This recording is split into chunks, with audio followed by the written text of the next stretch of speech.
Good morning, everybody. Or evening, depending on where you are.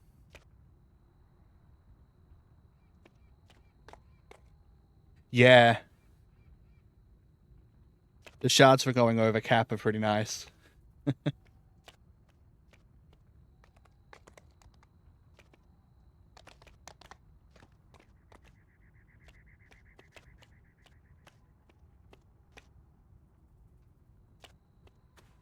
At the moment, we're just waiting for everyone who doesn't know the way to be in, so I can lead them to the quest. We're doing against the Demon Queen 1 and 2.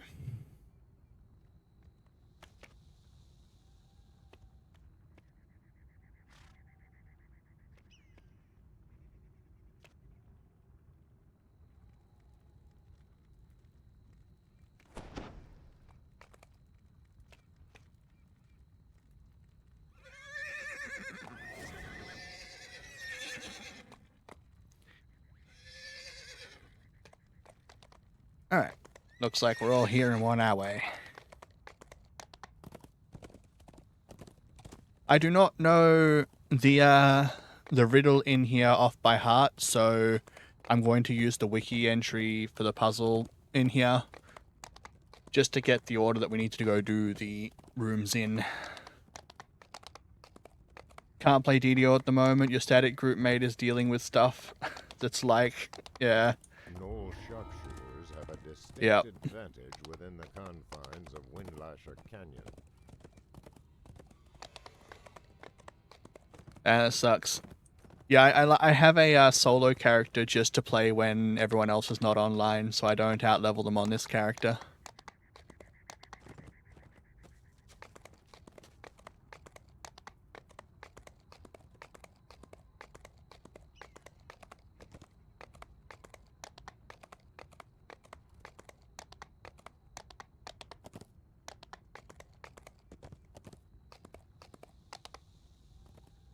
Right, waiting to make sure everyone's caught up. Cool.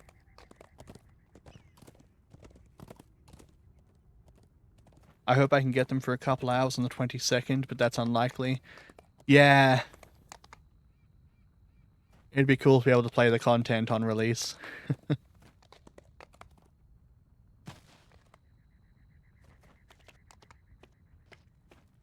They've all got it.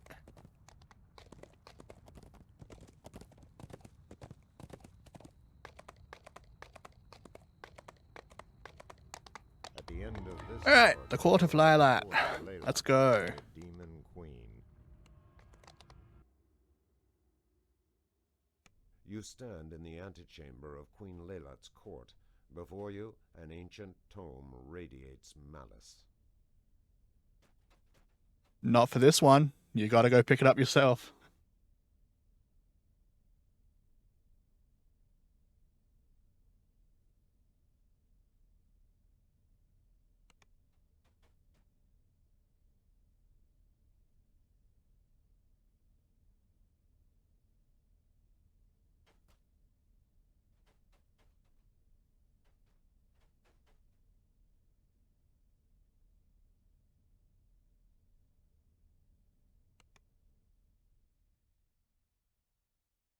At the end of this corridor lies the court of Laylat, the Demon Queen.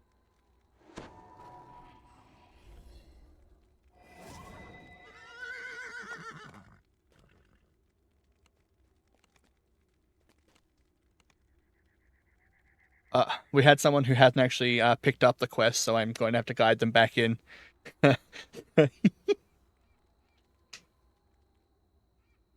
You will do so, but your car is stuck at level 15 and won't get the Reaper extra chance of loot. Oh. Well, no, you should be able to do it on Reaper, because they're level 11 quests, so you can still do them on Reaper as level 15.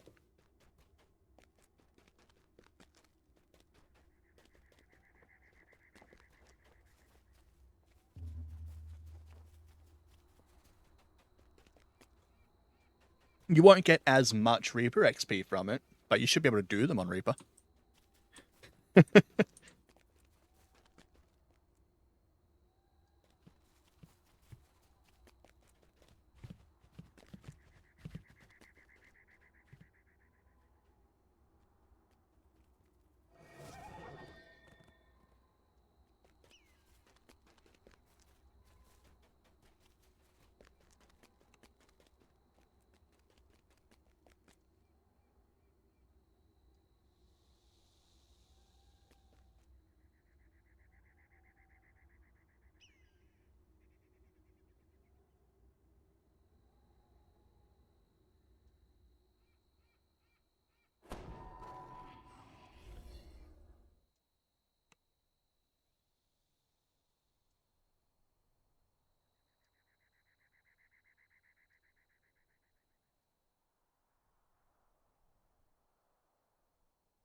Oh, we're trying to troubleshoot someone through this.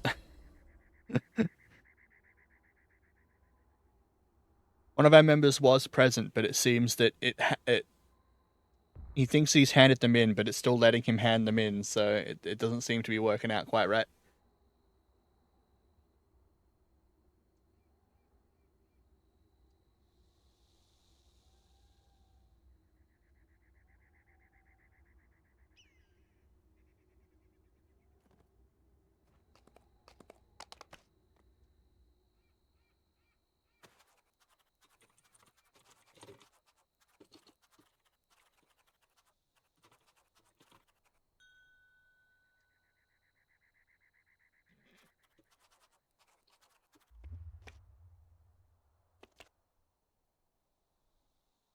It seems not.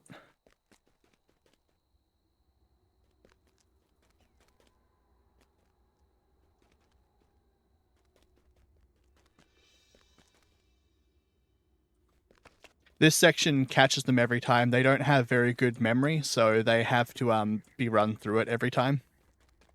So they'll forget bits and pieces of the process.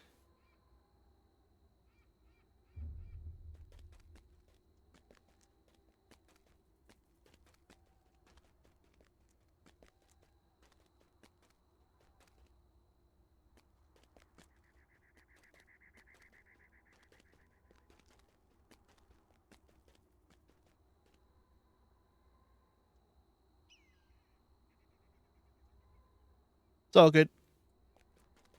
We've got someone else checking their screens and stuff and helping them out with it.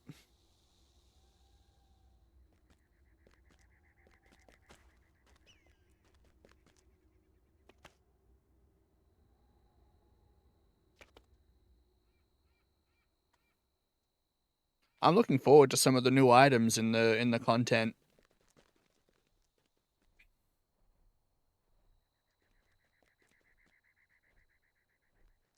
Getting some more DC items.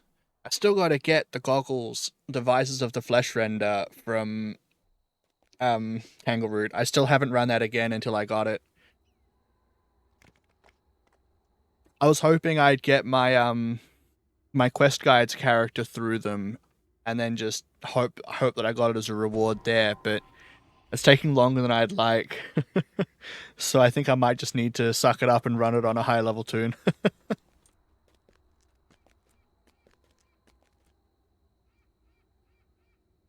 Squirrel friends in Snaggle tasks that I play with.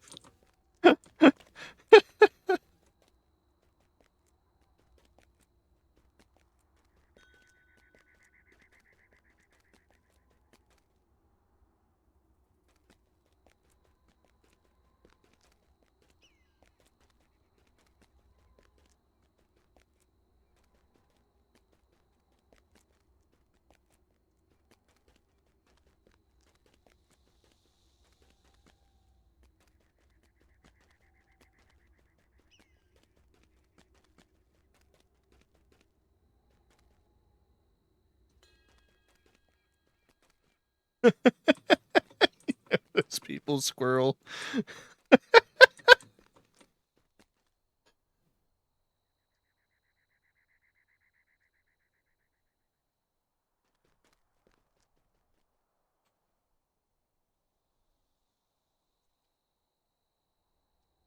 All right. Let's see if we've got it.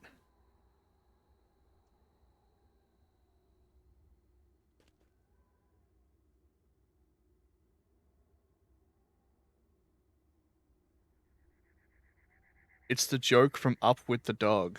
All right.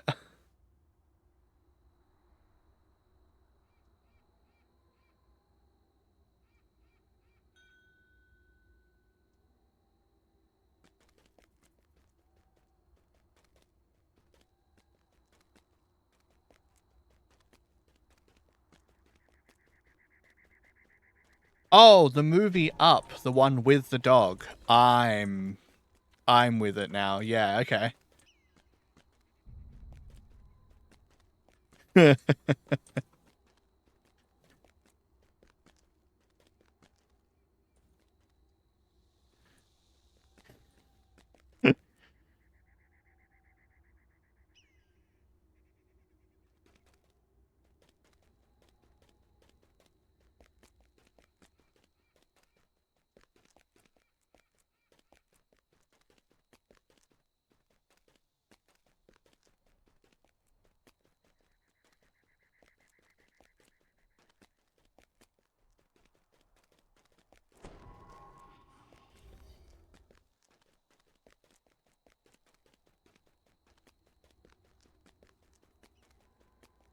Nah, you're all good. I understand it now.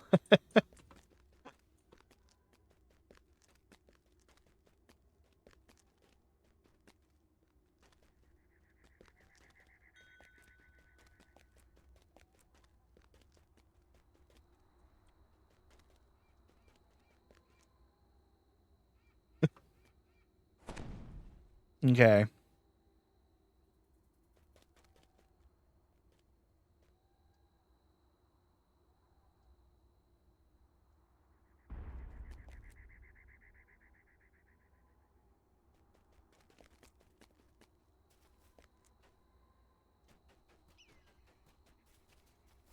Okay, take two. Let's try this again.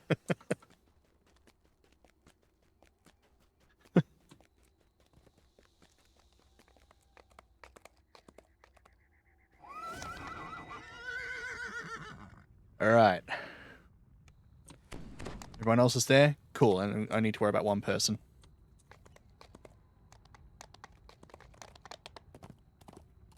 Off we go.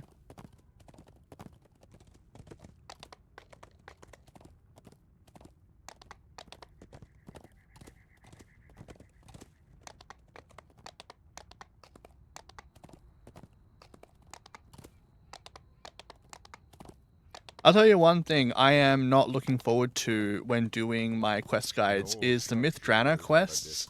The quests themselves are fine, but the runs out to the quest, which I'm including in the videos, are gonna take so long.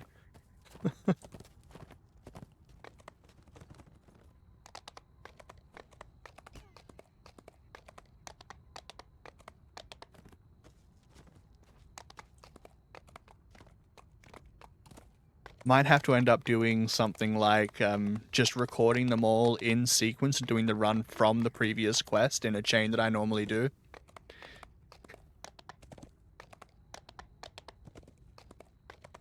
It's so time consuming. Yeah.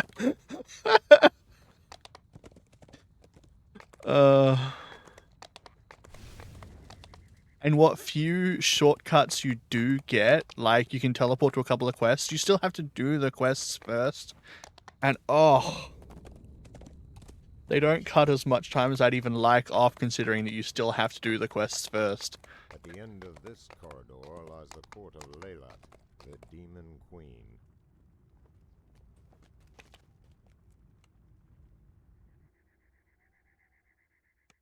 You stand in the antechamber of Queen Leylat's court. Before you, an ancient tome radiates malice.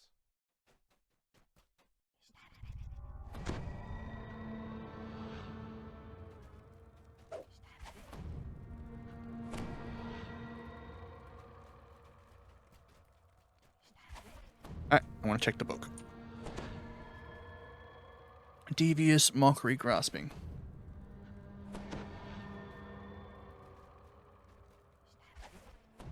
The gate of the court of Leylat opens, beckoning you further into the Queen's sanctum.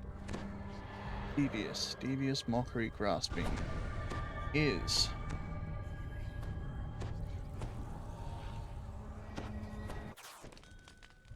snake, octopus, wolf, scorpion, monkey, and then bat.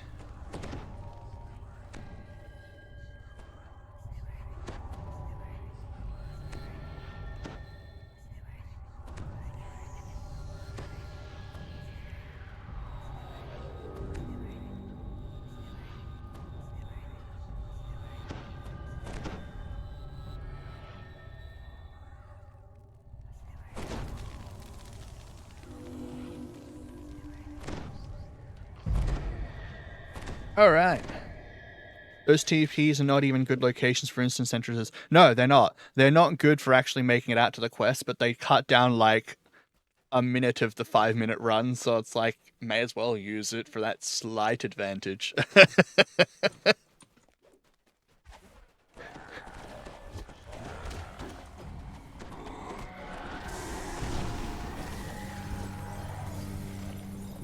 Alright, we shouldn't have any issues in here until we get to fighting Leylat. And then we may have some issues, because she hits hard already, and we are in on R5. So she's gonna hit like it's no one's business.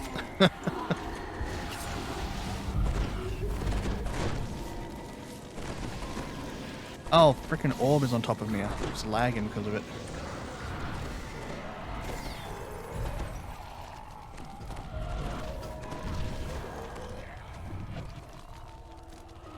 They do, but even if you don't kite her, her damage is just so high, it's insane. And you can kite provided you never get hit, which is what my normal method is.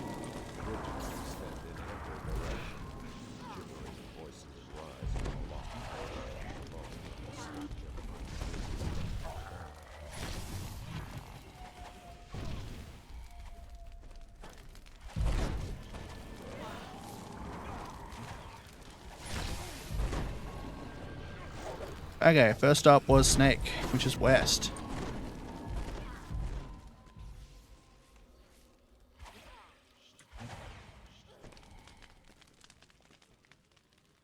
You need a sturdy tank and a healer who is on the ball at all times in the fight. Yeah. Or you have someone who can run fast enough to outpace them, and you have them kite, which is what I normally do when I'm soloing it.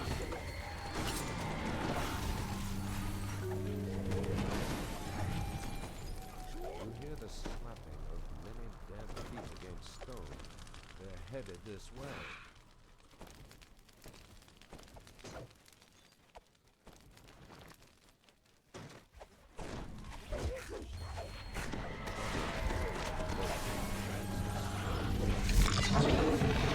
Over spell, the portal quickly collapses. At the far end of the shrine, demonic glyphs glow with power.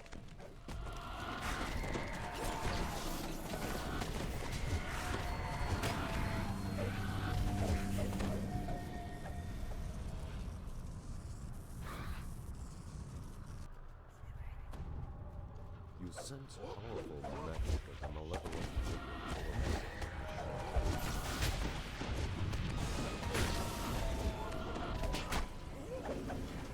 Yeah, it is going to be rough, but if our tank dies, our tank will try and hold aggro. If our tank dies, I'm likely to end up with the aggro, and then I'll just start running around the room using dodge if she ever gets close enough to throw an attack. That's often how it ends up in here, is our healer can't keep up with the damage she deals to our tank, and I end up on my own.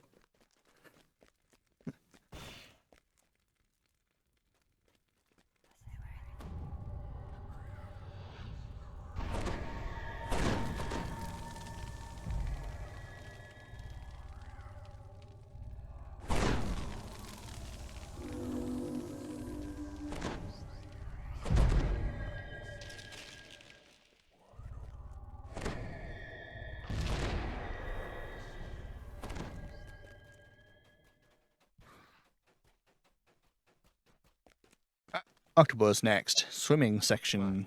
bearing a stylized octopus is mounted above this door.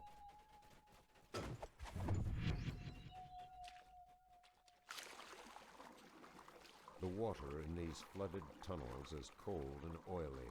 It clings to your skin. You glimpse a lever hidden. Get our lever in here. Open up the gates. Oh, they're in there alone.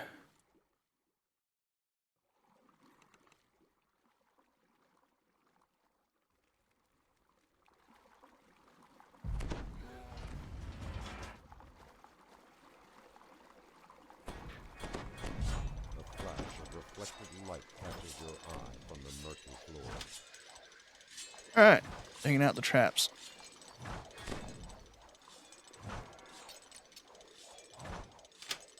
Dude, where's my 250 swim? I don't have 250. I do have reasonable swim though for a rogue who has no strength.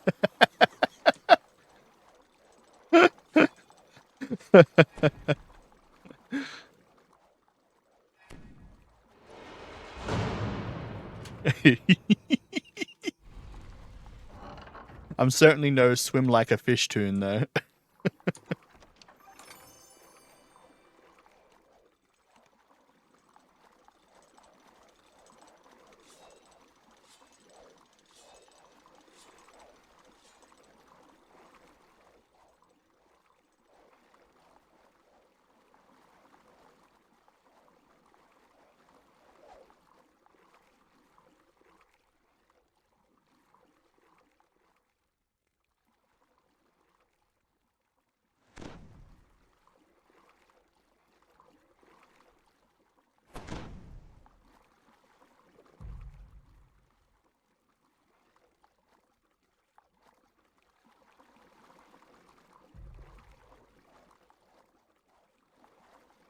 Just helping people find their chest.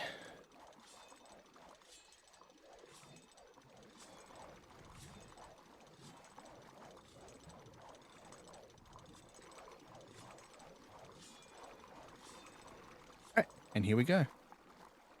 If you don't use the glyphs in these rooms in the correct order, you get thrown into jail. There is another chest in there.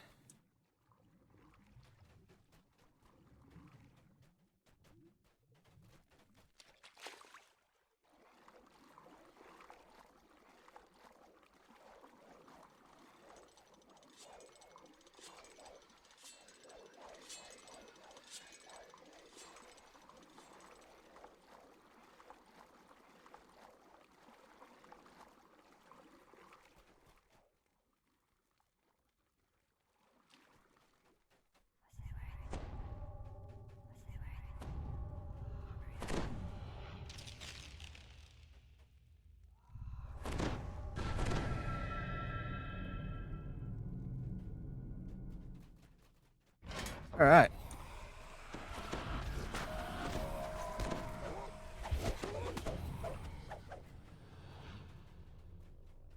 And our second glyph. A tortured voice howls. So I fucked up.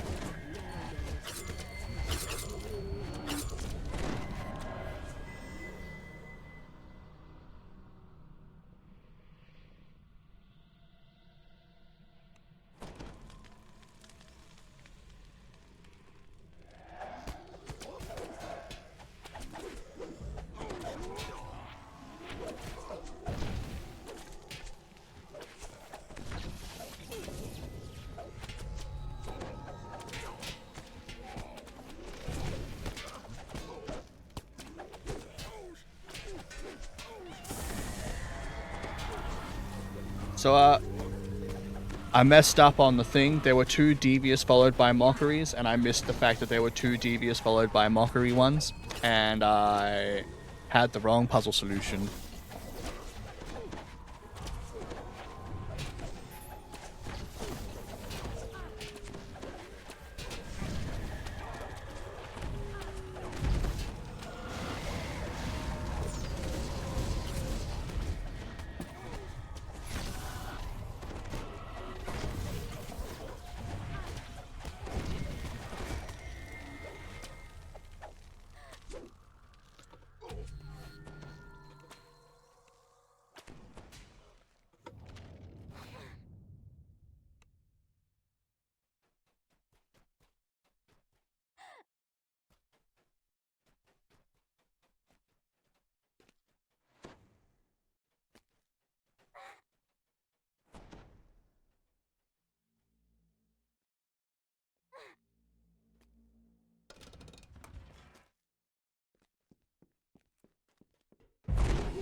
Okay, now I've got the correct solution, and have put that into the guild chat, so our group chat rather. So now we shouldn't die again.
getting our friend.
All right, we're on the right track now. Bearing a stylized monkey, shrieks, howls, and peals of vicious laughter echo all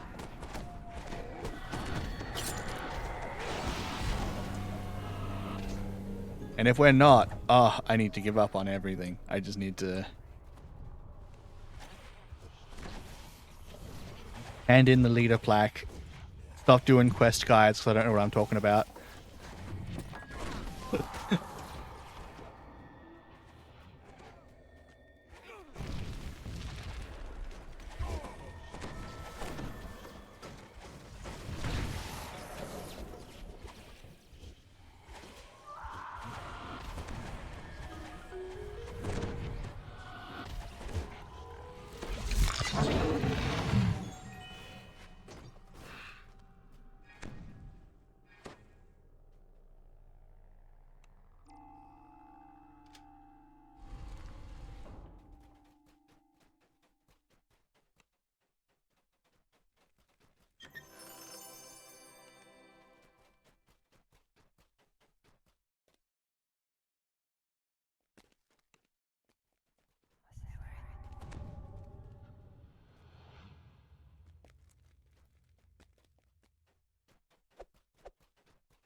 That was very lag when I pulled that lever.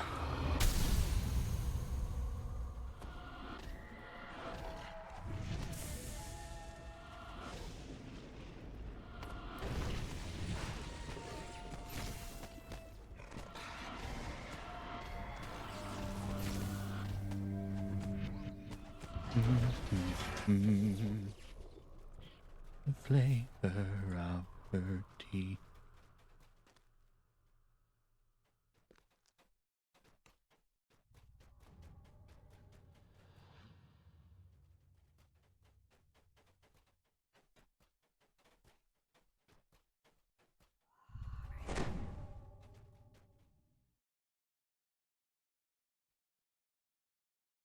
Alright.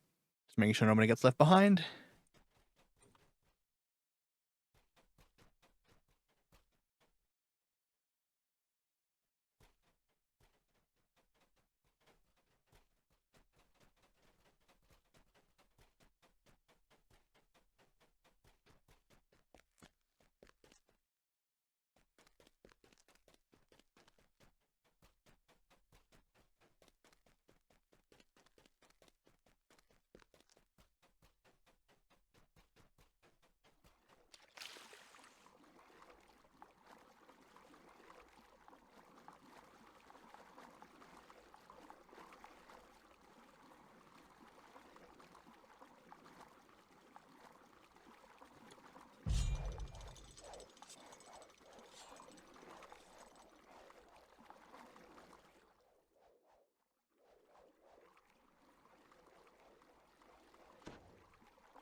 Alright. Make sure that no one gets locked out.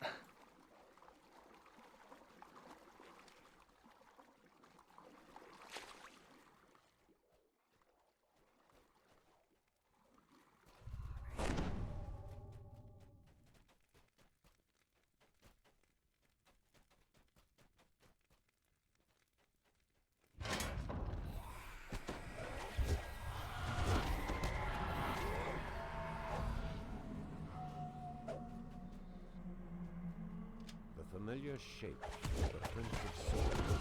Princes of Swords. Oh, and Despair Reaper. Oh, we got smashed. Okay. I saw his name and then he was gone.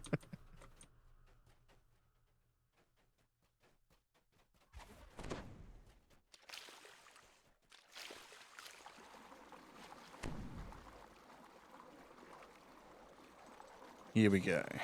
Heading back.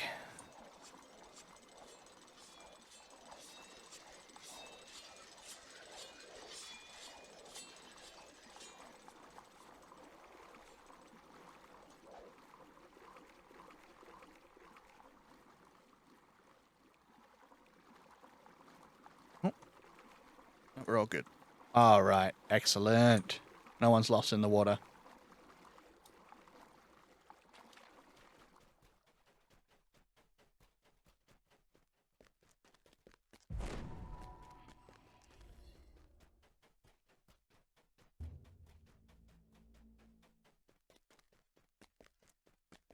A plaque bearing a stylized wolf is mounted All right, above wolf this section. door. These crests, if you run the game on low on low graphics, are impossible to make out what they actually are.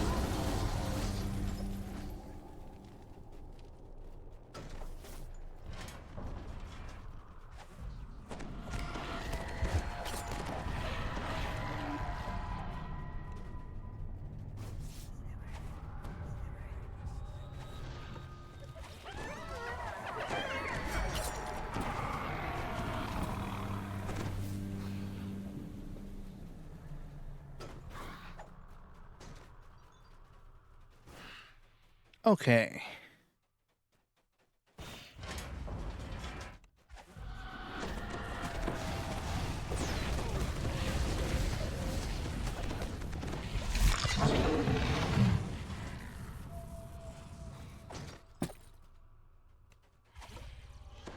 we wouldn't have had much of an issue with spell points and consumables were it not for the fact that we jumped into the prison by accident.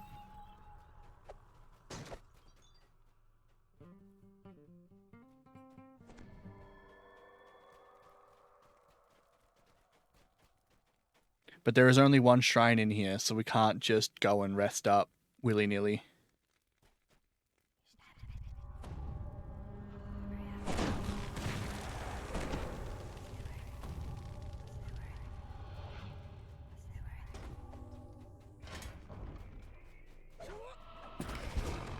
Rackhounds.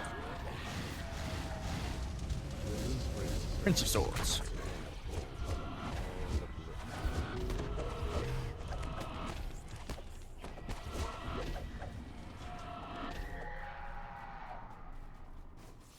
And back to the center.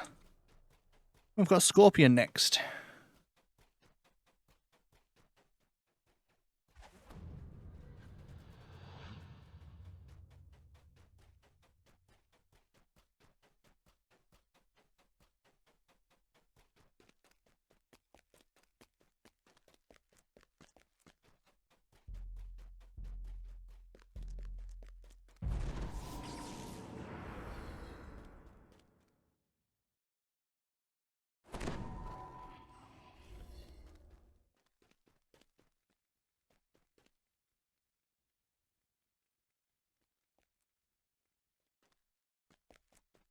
A plaque bearing a stylized scorpion is mounted above this door. Scarrow in this area. Oh. Also a Despair Reaper. There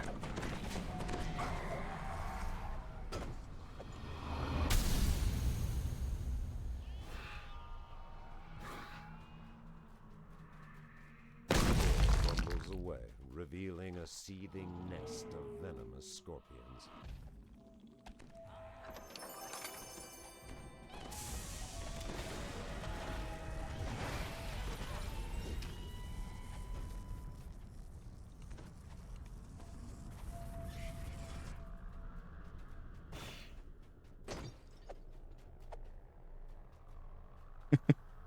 That chest is real, but it's difficult to get to. That jump is really frustrating without a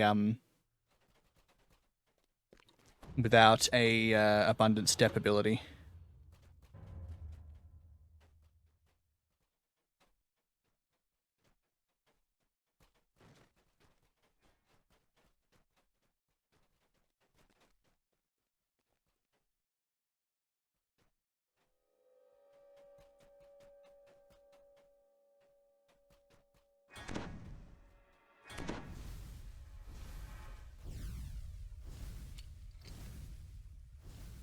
I just gotta get the traps while they're trying to get the chest.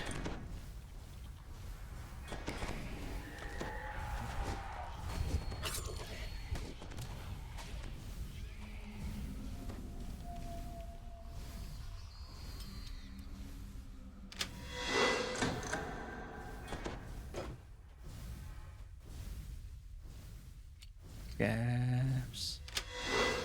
XP.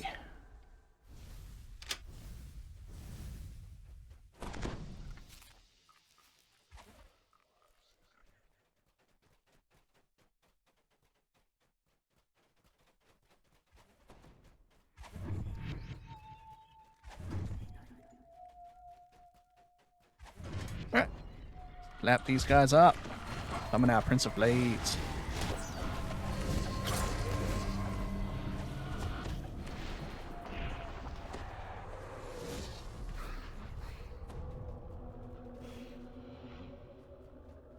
The prince's image.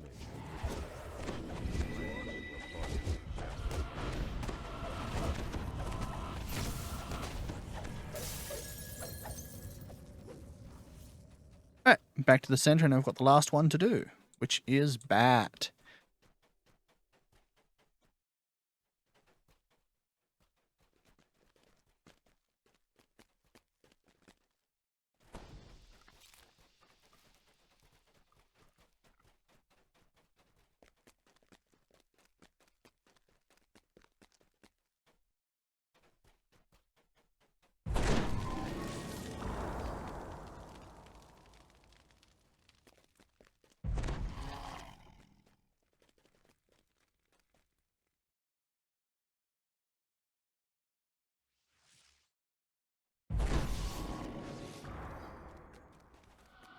plaque bearing a stylized bat is mounted above this door.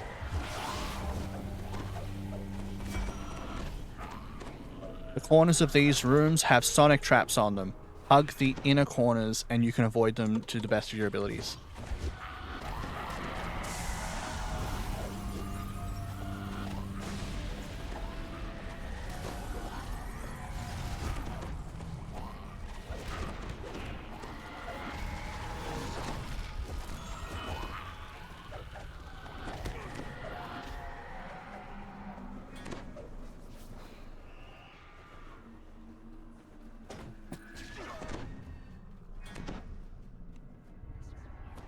Alright.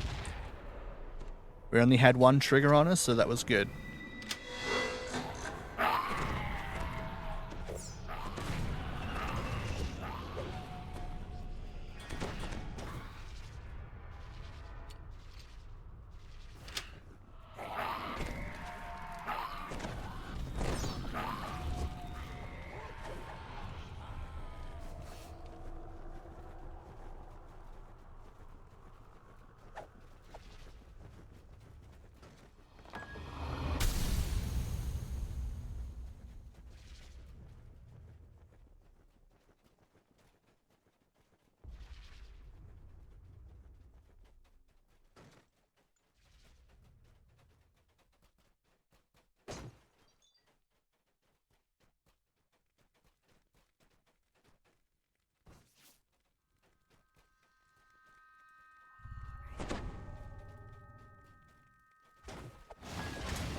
And this will be our last rune that we need to do, and then we can rest and head towards Lylat.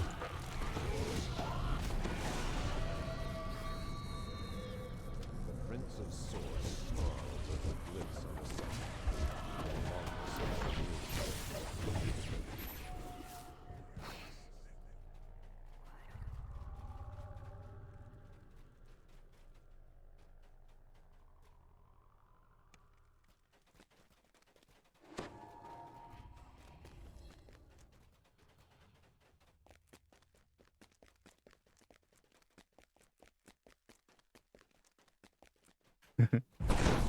Alright, up we go.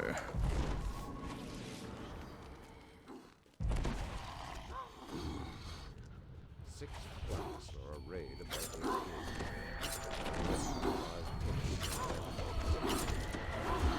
the Nice.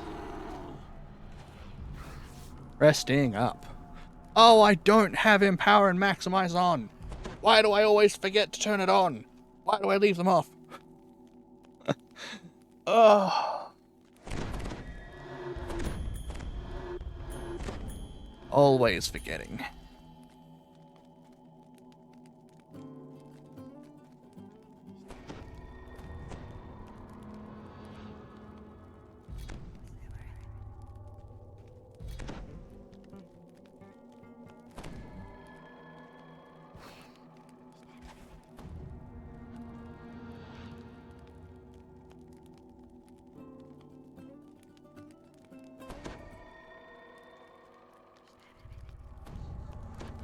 Alright, now we're rebuffing up.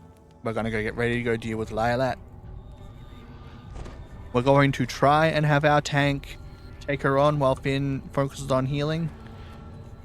Unsure if that'll actually happen, or if it will end up just degrading into whoever has the aggro running around. We will see.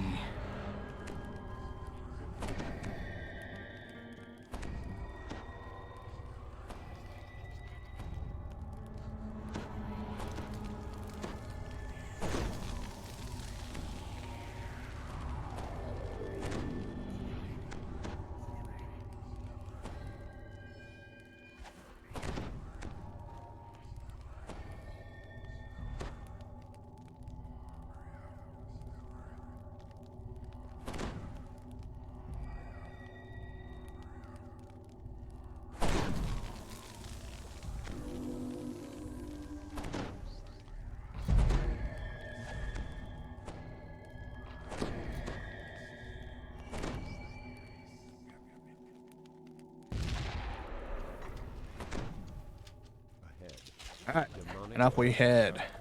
We have our plan of attack for Lylat sorted out.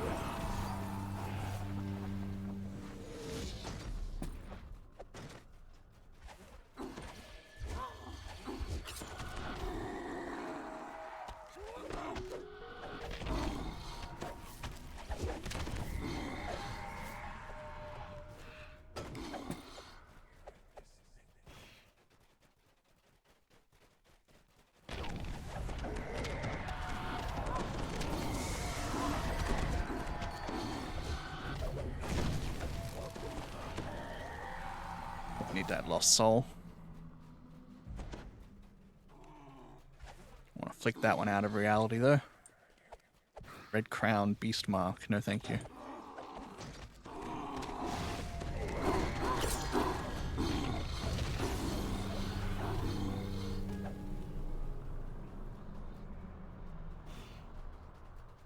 You look upon the mighty form of the Marilith Queen Layla. The Rakshasa consort stands confidently by her side. All right.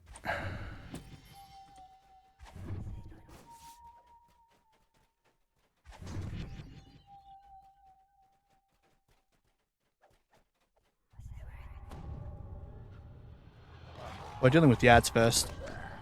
So, taking these guys out.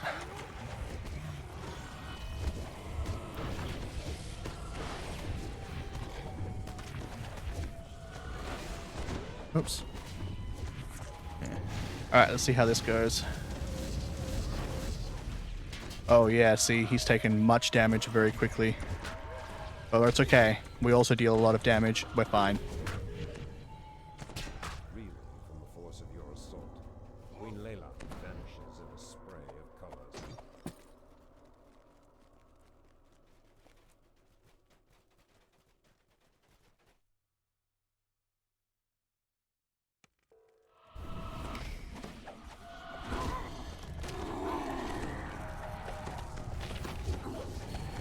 Nice. No deaths. Excellent. Now we just need to... Queen Layla blinks back into sight, completely unharmed and hissing with fury. Is this just another illusion?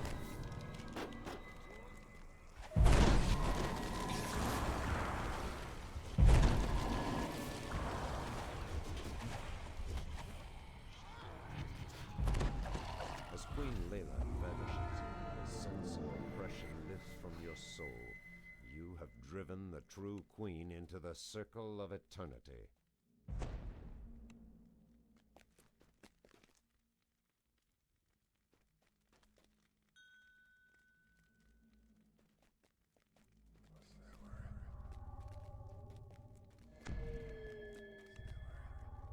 Oh, that was a very painless run, all things considered. We're going to see how the raid goes.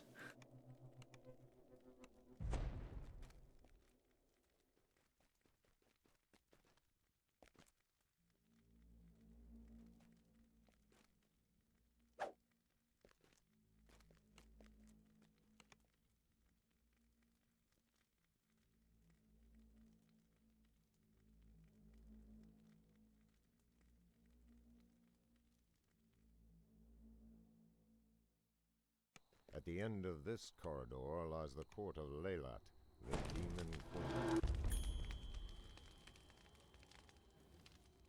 queen. We have decided we are not doing R5 on ADQ2.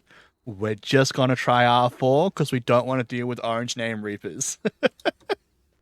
We may still die anyway and have to come back in on a lower difficulty, but we're going to try it.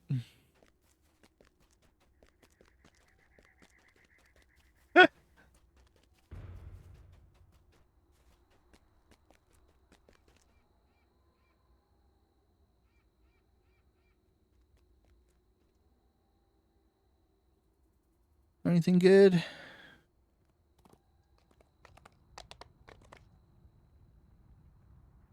No, nothing good.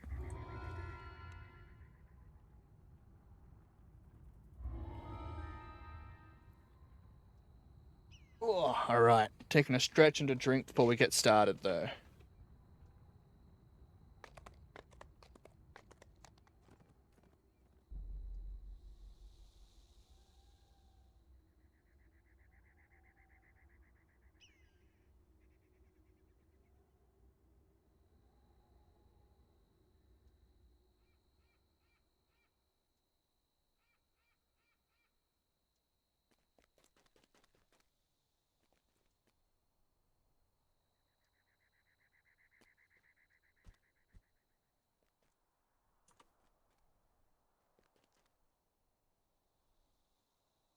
We would have done we would have managed to go through that with no deaths, I reckon, if we hadn't have accidentally triggered the second Lyalat fight. If Thorgy had managed to trigger it and then grab the aggro with an Intimidate and some attacks, I think we would have managed to go through that without any deaths at all for those couple of fights. We already had deaths because I messed up and we went into the prison, but that's my fault. All right, I'm going to run ads because otherwise ads are going to run in the middle of the raid, and I prefer for that not to happen. So I will catch everyone when raids are back. When not raids, when ads are done. Take care, all.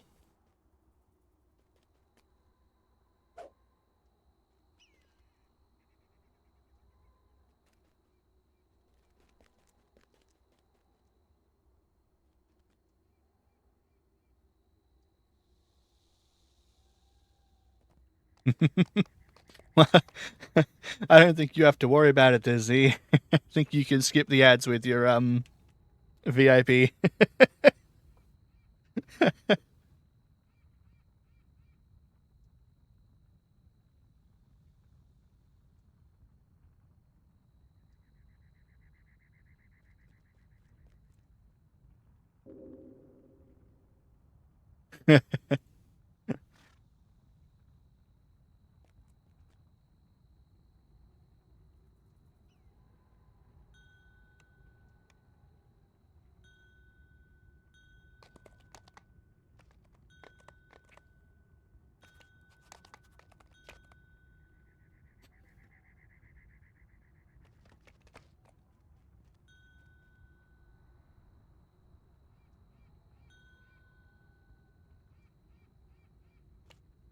We got an extra person just because.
Welcome back from breaks, everybody.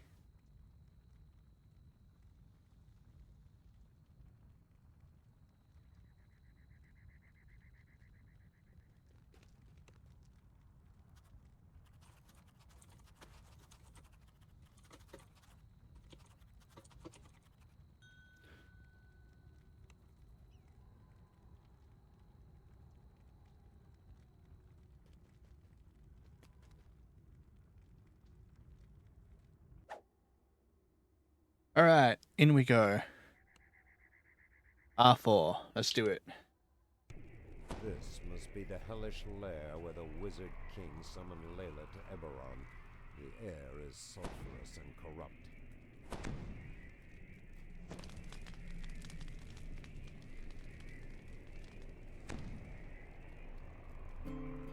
We should be alright as a group. We just didn't want to deal with orange name.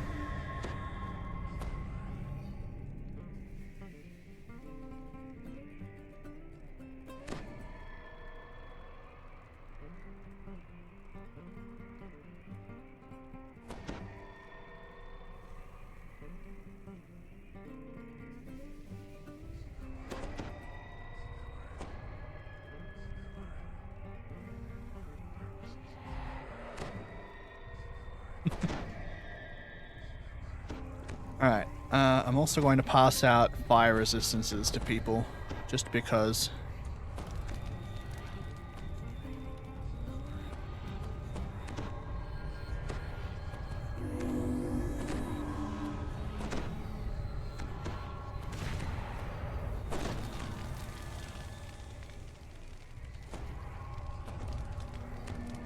Fire resistances.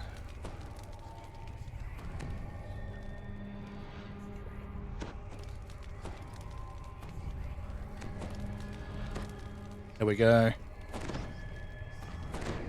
Just to help reduce some of the damage that we're going to take from the Ifrits. Hopefully it's not that much anyway, but it's going to be a lot. Who am I kidding? It's going to be a lot of damage to ADL. The mitigation isn't going to be much, but at least it's doing something.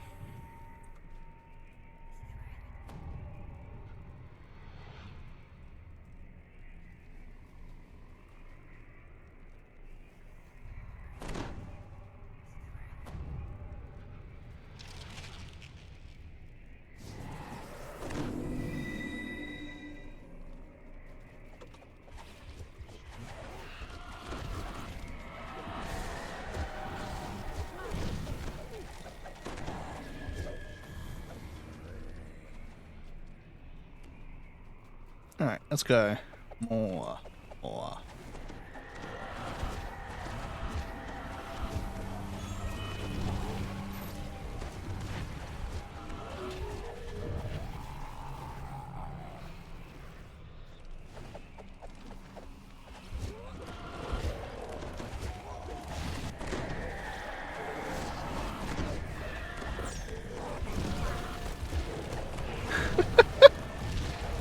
I'm getting bullied for not doing enough damage. Oh, fuck.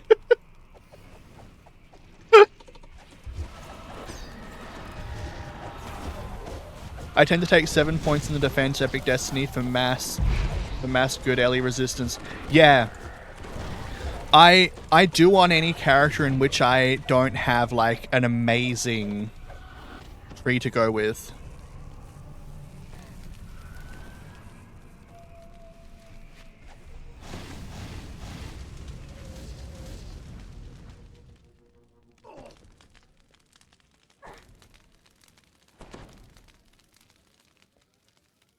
This life, what I've currently got is Primal Avatar because I need the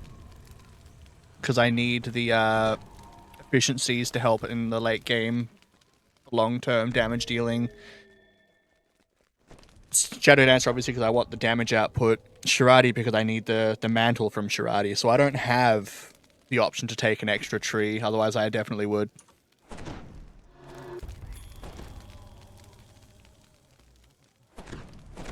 I don't think I'm going to make it through this rest because I have the fire dot on me, but we'll see. Oh, I did it. Nice.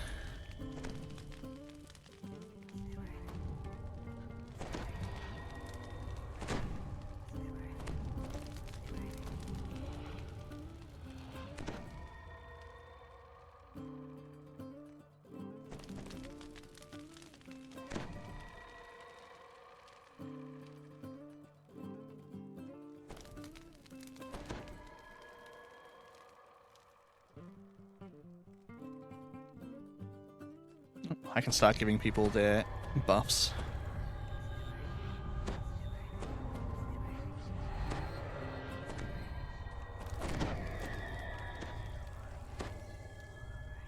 The reason I'm taking Primal Avatar is A, I'm giving out the party buffs from it, but also because it helps with spell efficiency so that I can actually make it through long raids without needing to rely on potions.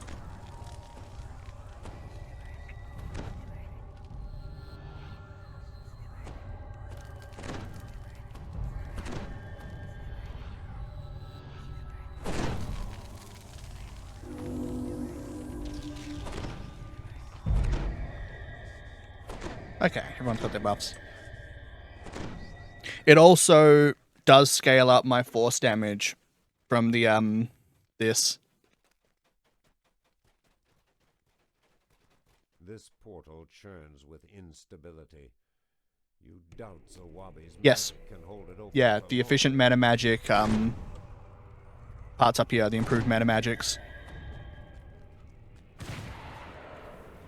How dare you with genie tricks? You will pray for darkness. Taking out these guys so they're not going to keep shooting us.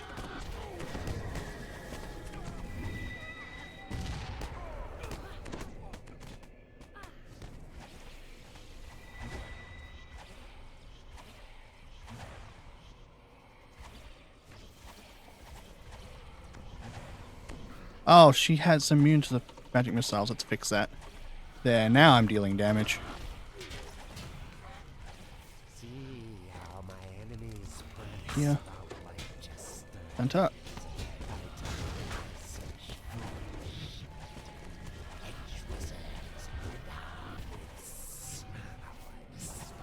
Elite guards.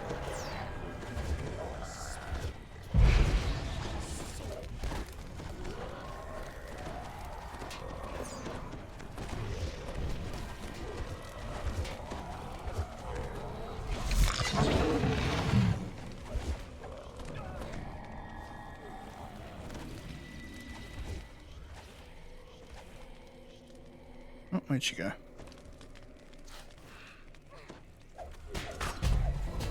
Fuck's sake.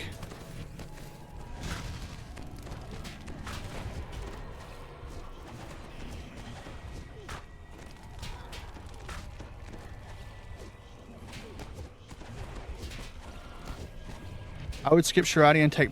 No, the reason to take Shirati is because of how many attacks you're producing. You end up doing a lot more damage with Shirati on a magic missile build than what you will using the Primal Avatar's 6-second cooldown one.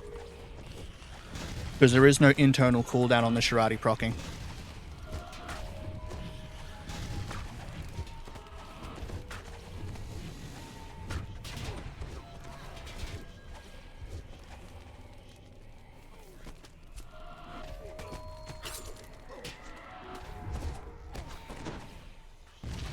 No, not on the Mantle's damage. I've had multiple procs on one spellcast of Magic Missile.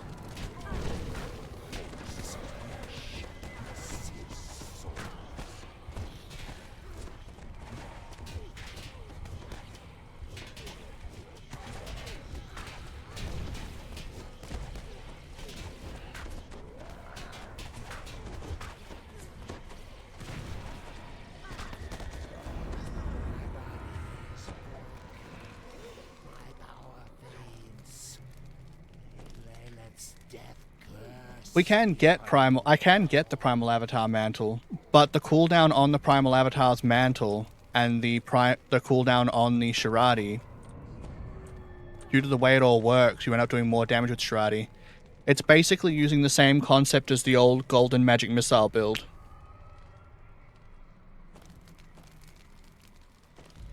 It is per element, but I only have one element that I can cast.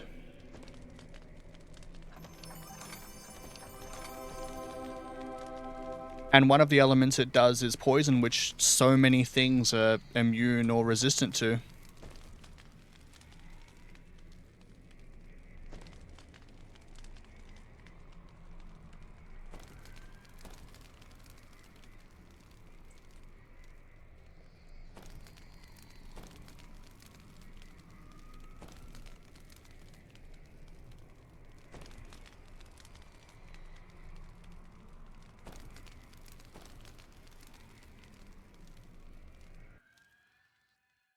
It's not based on your element when you're using weapons, but it is based on your element when you're casting spells.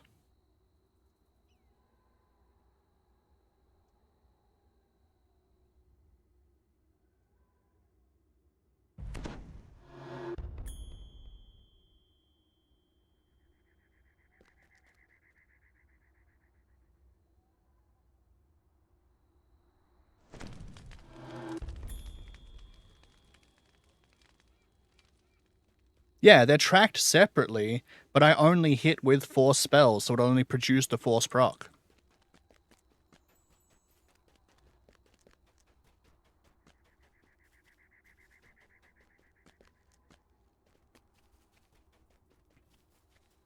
Weapons can trigger all three of them independently, but spells can only trigger the one that they do as their damage type.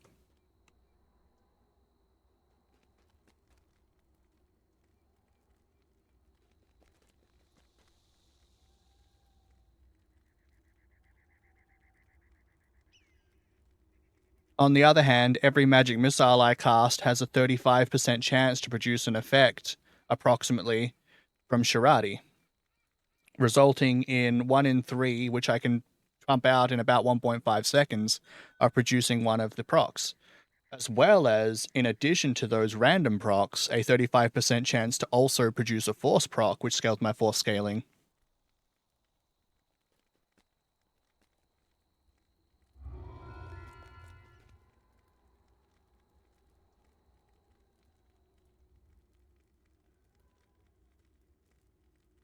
So if we were comparing numbers that way, it would be 4 Shirati procs and 8 Shirati procs and the approximate time it takes to get the 3 Primal Avatar procs if I was doing all 3 elements. The problem is that I don't. Poison is not a good damage type for hitting enemies with, so it's not going to do a whole lot, which leaves me with 2 that are actually useful: Acid and Force.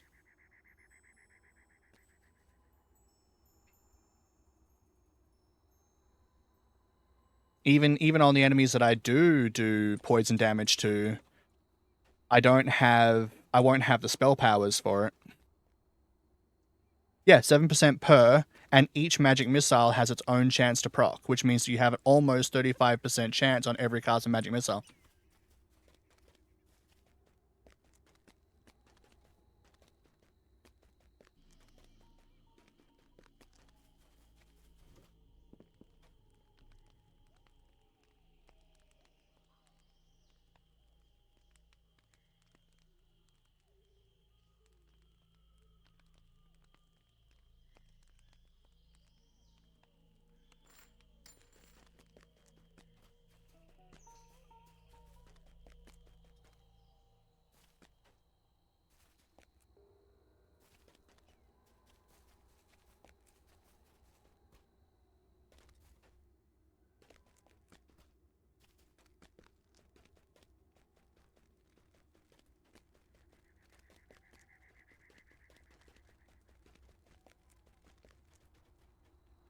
I mean, that is kind of how math works. If you have 5 chances of a 7% chance.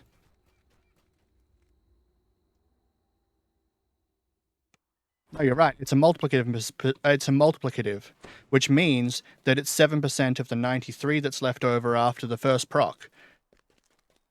It's not as low as 15%. It's not as much as 35%, but it's not as low as 15.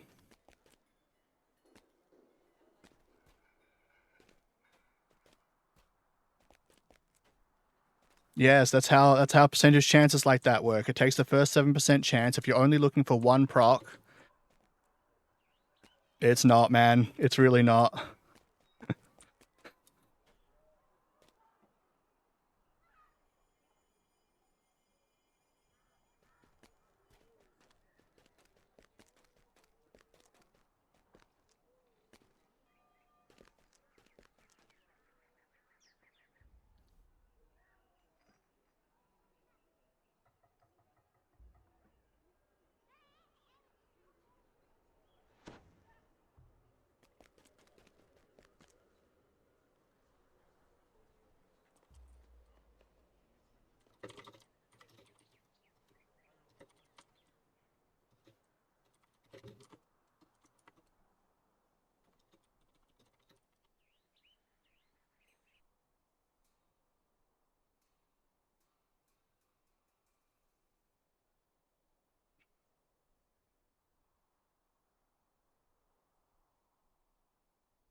It is when you're hitting when you can cast 2 spells in a 1 second span, due to the cooldown being half a second. You're hitting 10 spells in 5 seconds.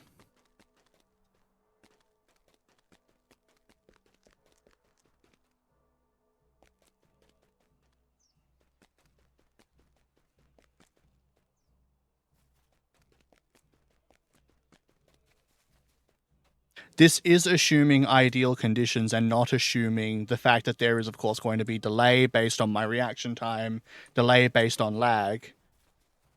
But under correct number conditions, yeah, it'll come out. It comes out to more.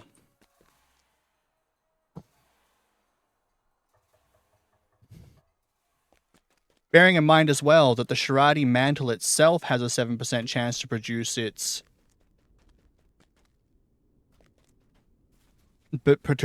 effect, as well as the second tier also having the chance to produce an effect.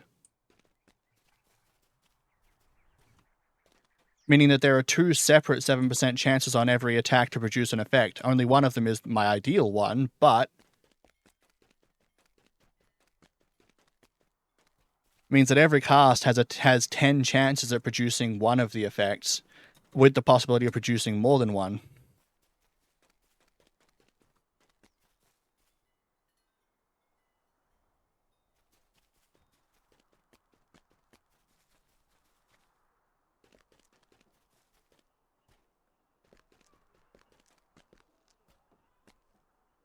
We're unsure what we're doing from now. People are discussing Von. We're not quite sure what's happening. Waiting up to find out. We'll take some more of that. More max dodge. Yes, good.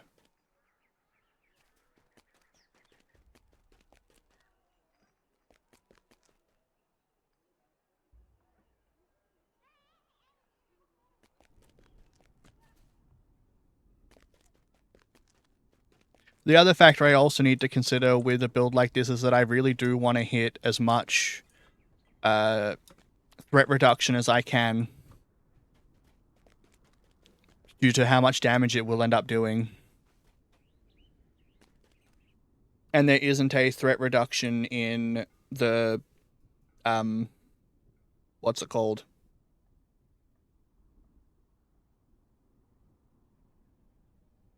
Unyielding Sentinel.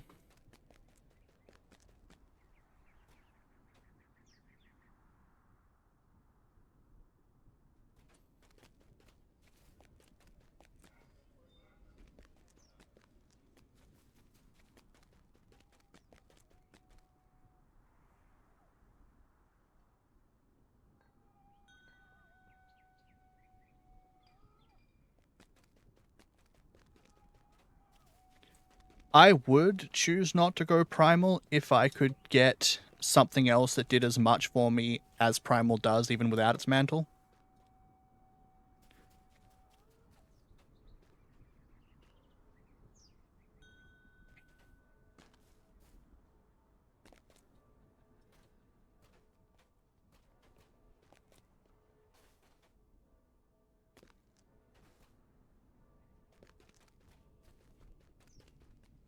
But I find that one of the things I end up lacking in the late game is the SP efficiency I need to make it through raids. So I find having these tiers of things helps me out considerably.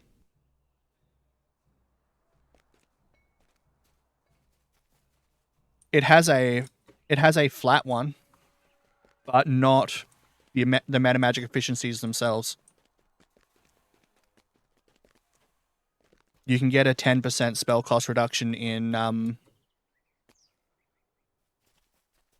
a 10% spell cost reduction in Bard. Am I sure? I'm pretty sure.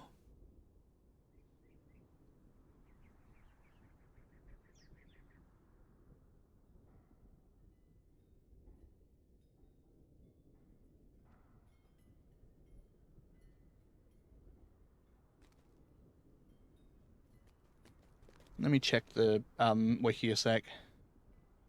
I don't want to reset my enhancements to check. Yeah, 10% reduction to spell costs from Fate Singer.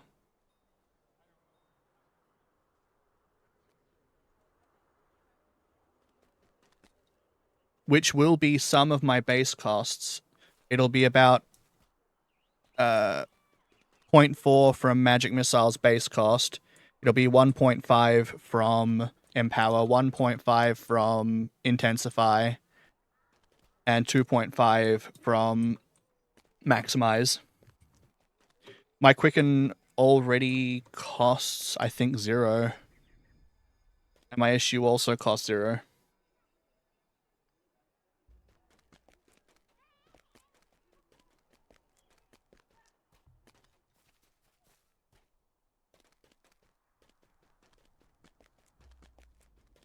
The meta feat used to give... Oh, I didn't actually check to see if they have an improved meta magic feat in there. That's a really good point. I was just thinking about the actual flat spell cost, the percentage spell cost reduction.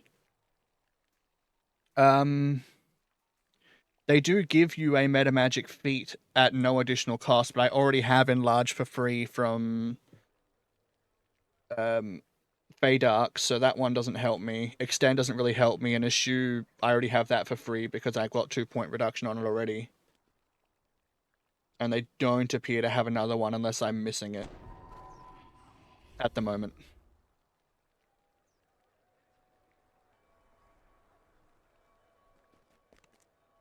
No, I'm going Force on Shirati. Stay strong for force damage because that's my highest spell power setup. Oops, where am I going? I need to go up here. We're going to do the Lords of Dustchain.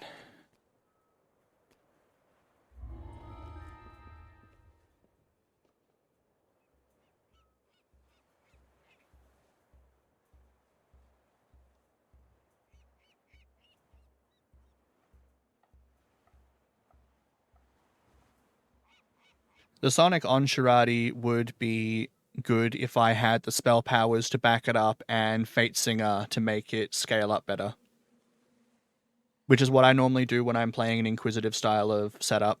What I did when I was doing an Arcane Trickster Inquisitive. I gotta be honest, the Arcane Trickster Inquisitive was an absolute aggro magnet. It had major problems with threat reduction, even with 100% threat reduction.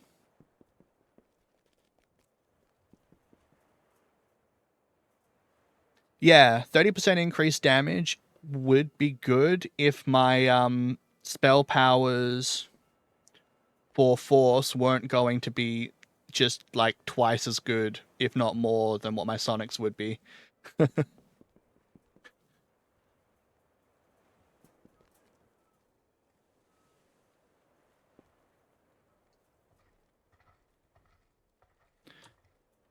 I don't think they are at the moment. Force is... Oh, even at the moment, my Force spell power is more than double my Sonic.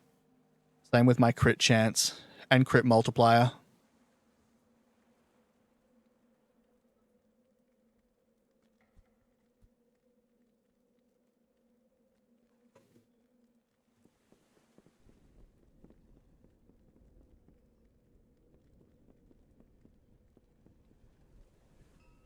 There's an argument to be made for not focusing so hard on Force so that I don't get trapped with certain enemies that I can't take out, like Helmed Horrors.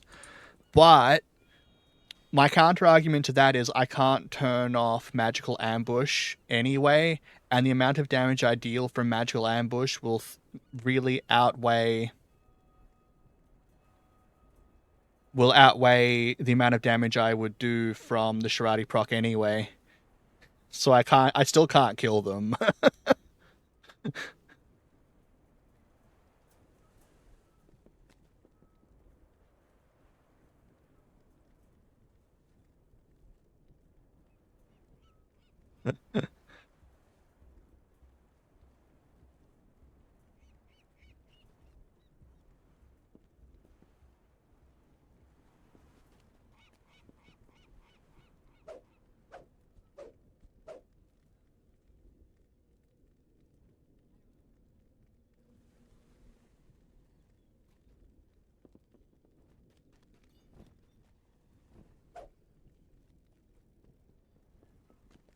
Not from what I've seen. I had no issues on my last life with threat. Once I'd reached 100% threat reduction, nothing I was doing was pulling aggro with my spells anymore.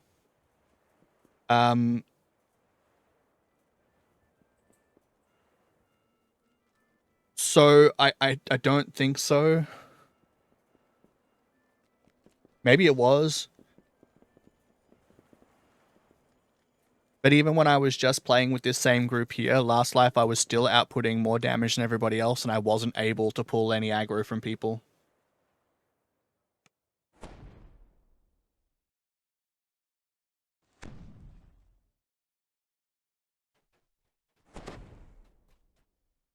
So hopefully not.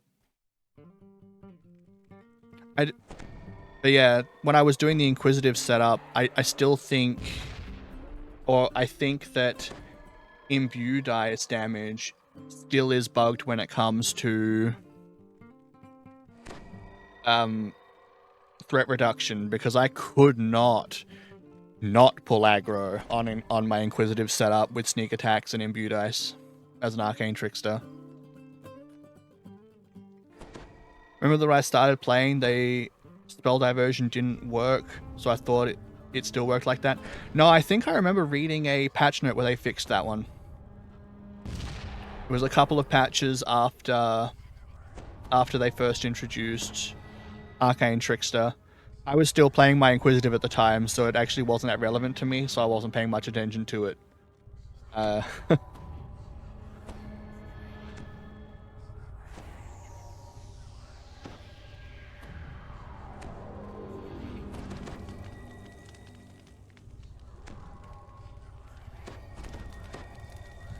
Oh, it's supposed... Oh, that's silly. I don't know why they do it that way. Tanks are already in such a bad place. I don't know why they'd want to have Imbue dice function in a way that you can't reduce the threat from them.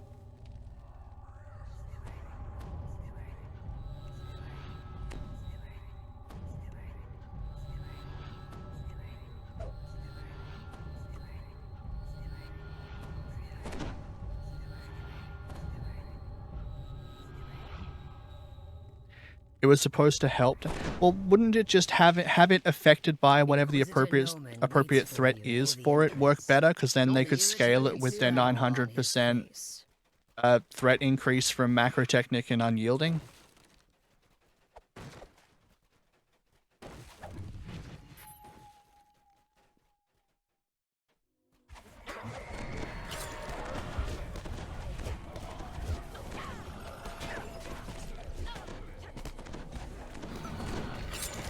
Yeah, the DPS scale them harder, so it's weird. DPS end up with more damage output from them. So having it continue to affect at 100% threat seems odd.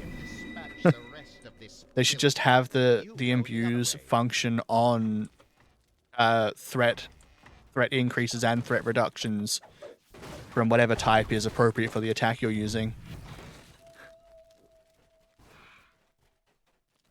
That way, tanks can scale up the threat they get from imbues, and DPS can scale down the threat they get from imbues.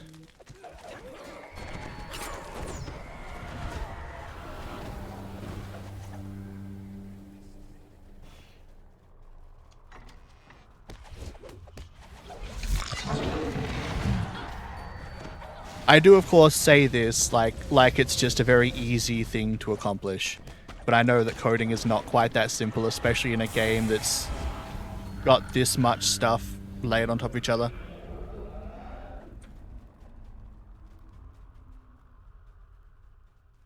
There should be a tier 5 enhancements that allowed it to scale with defenses somehow with their current threat scaler. Yeah.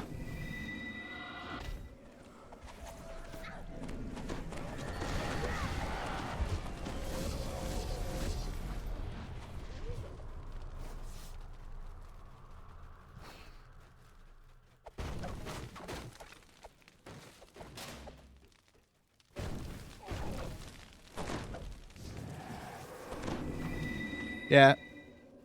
It would be good. Like, just something in the top tier of, I was going to say unyielding, but all the stuff in the top tier of unyielding is already good, so maybe not. Unless they wanted to tack it onto something else already up there.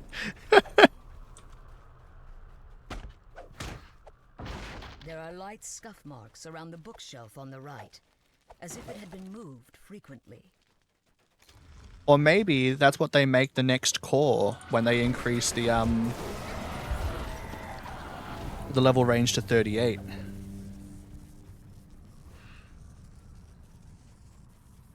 The issue is then you have to get to 38 before you can have that at all.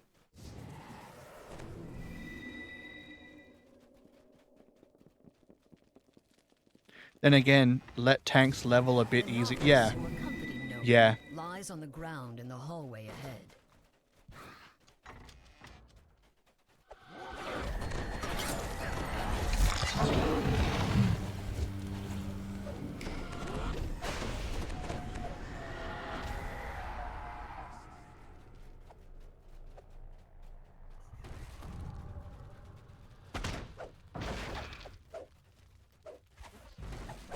Let it be a heroic tier 5. Yeah.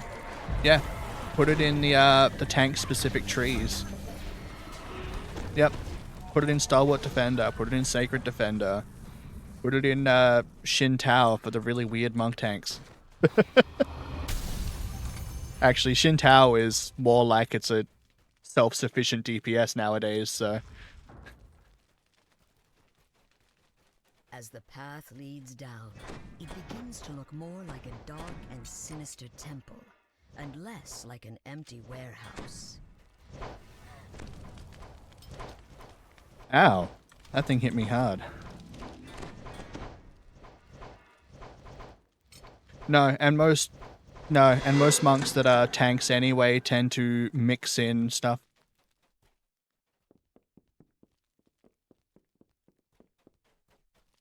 A dank chill pervades the lower level.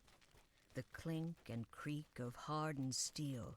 Yeah, and most monk tanks have splits anyway to get stuff from Sacred Defender or stuff like that. Sacred Fist.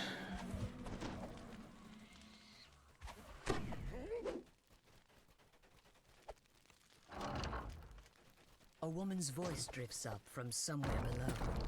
She speaks Noman's name, and the Inquisitor himself replies. You will do no such thing. The Silver Flame has caused enough trouble. Soon nothing I can say will throw them off the scent. No, you will stay here and see that no one gets by. I will go below and... This quest chain was so cool when it came out. I still really like it, but it was like so hyped when it dropped. The whole crack in the wall was so cool.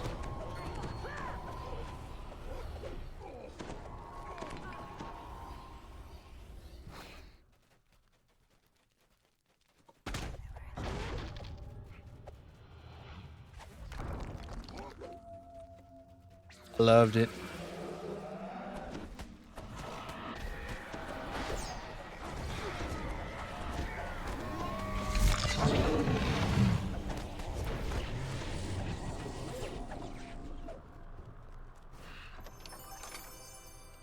Wait, 1.6. Ooh, nice. If monks should tank, they should have a separate tree for that. Yeah, if you wanted to be able to set up monks to be able to tank pure, then they should have a different tree entirely. Shin Tao used to be very tanky, but it's not really anymore because of just how how tanks have changed. So they would need a more dedicated tanking tree.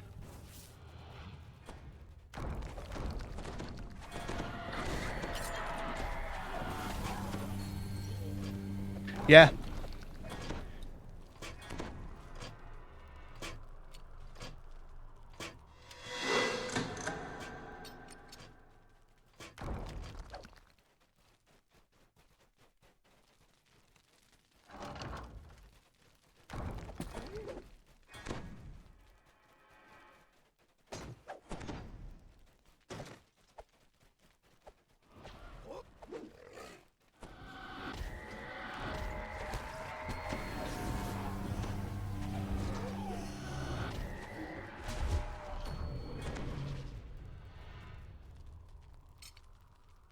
Yep.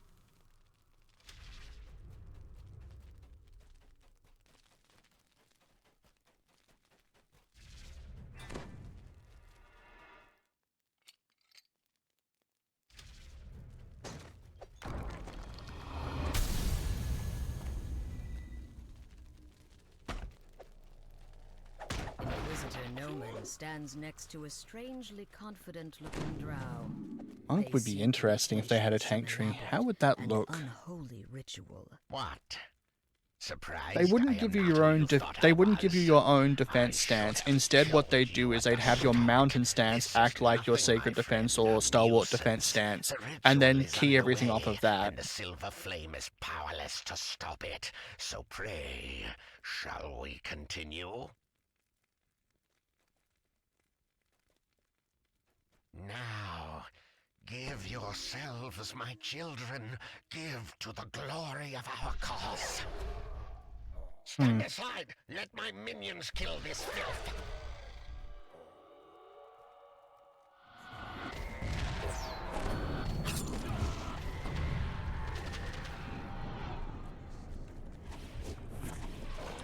Loads of defensive cooldowns that need to be juggled. Yeah, that... Yeah, because you'd want it to be different to what tank and fighter... not tank. Paladin and fighter ones are. So yeah, that would probably be it. It would be a cooldown-based one.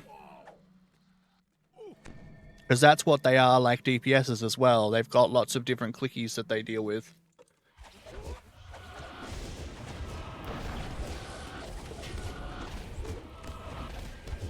That would be cool.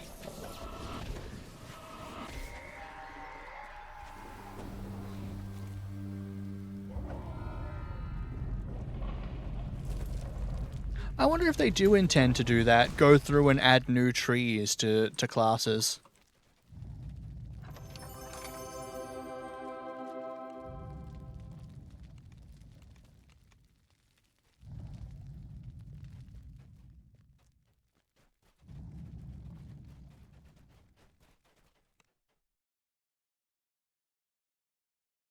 And they probably don't currently intend to. They'll probably just keep making universal enhancement trees.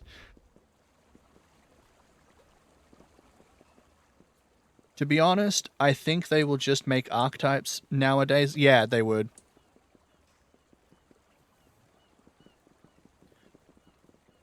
And that does two things. A, it lets them take a class that already exists and give it a new, like, workover to make it interesting and fluffy and new. But also gives people reason to keep playing because they keep going on their TRs to get their completionists back.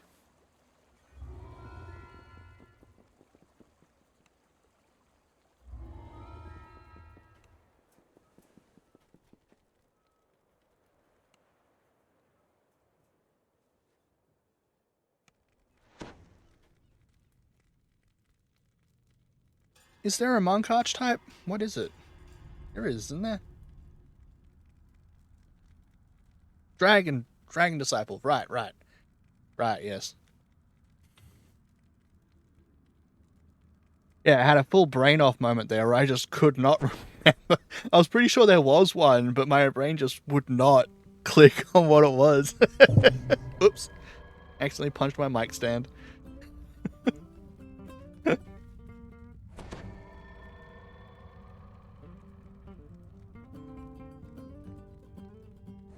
Dragon Disciple is cool in theory. It is not my playstyle though.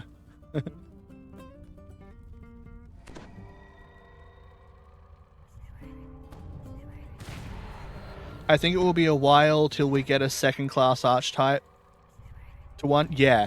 Yeah.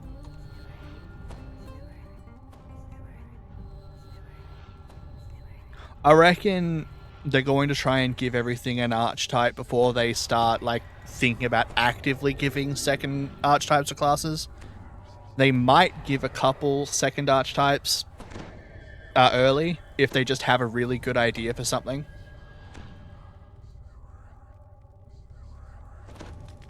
I also am unsure if they're going to do archetypes for stuff like your paid classes like Favored Soul, Alchemist, and is it Artificer?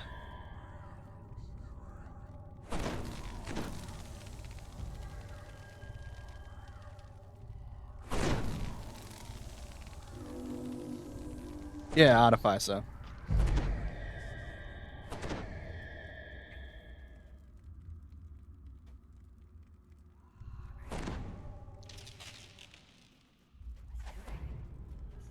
But I'm not them, and I don't know if they have ideas. I've just thought about it a bit, and I'm like, Alchemist is already so niche of a class that I just can't see a good way to make an archetype for it.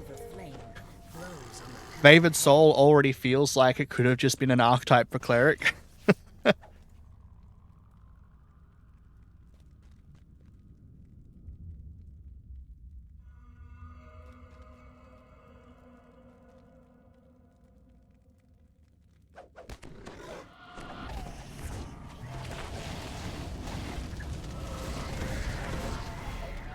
But I would like to see if they came up with a cool idea for it. Lie in front of a smooth stone door on the far side of the room.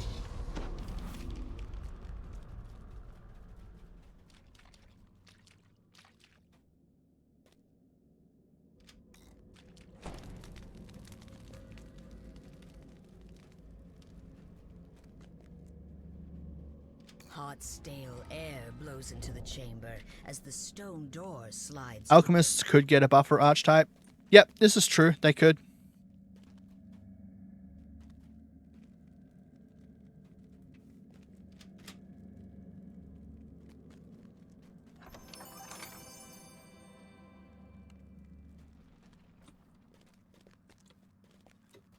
Oh yeah, so you mean like in combat short-term buff things. So like instead of them using spells to gain their own aura thing, like have it set up so it instead applies a buff as you gain those auras to allies.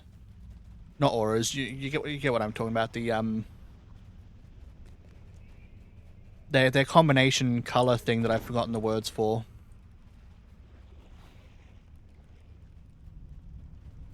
That would be kind of cool.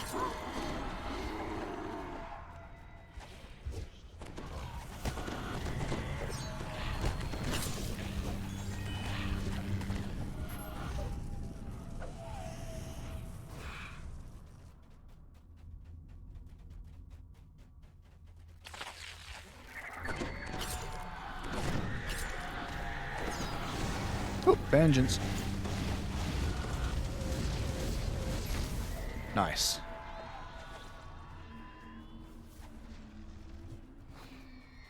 Splash pot of gold skin. Give everyone gold skin. Yeah.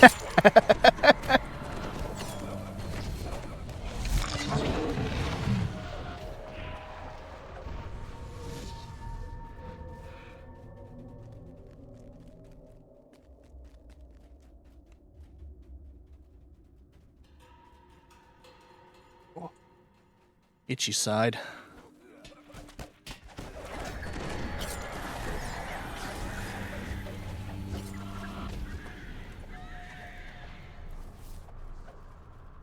The only way forward is down into Kyber's Oh, I wasn't depths. watching when the ads. No, be fine. I can snooze through this quest. That's fine.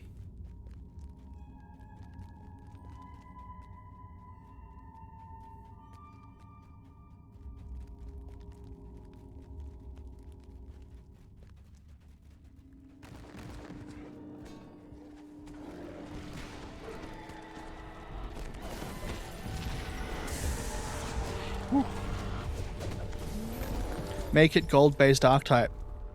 Oh, that would be interesting. Go into like real-world mythology with it, so call it like the perfect being, like the perfect being as one of its trees or whatever. And sharpened stakes lies under a narrow path. One wrong step could prove deadly. Whoops.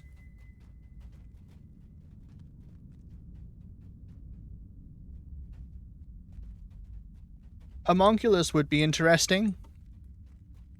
Although if you're going by tabletop standards, then that's more likely to be part of an artificer setup instead of a alchemist one.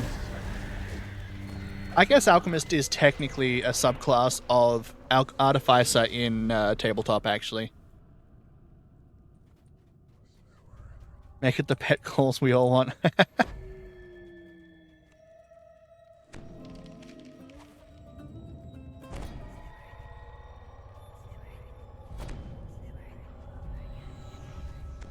Brings up a good point.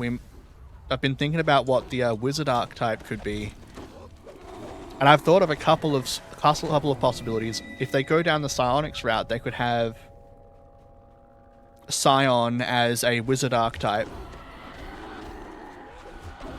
but they could also do something like a summoner. Oh, are they? I think I stopped playing 3.5 too quickly and moved on to Pathfinder to know that one. Of the drow gathering dragon shards here, except still smoldering corpses. Whatever did this must not be far away. That makes sense then. I thought it was odd that both classes existed independently in DDO when it's based on tabletop. But no, if they are separate classes, that makes a lot more sense, actually. The fire Overlord howls as his essence is scattered back into the lava from which he came.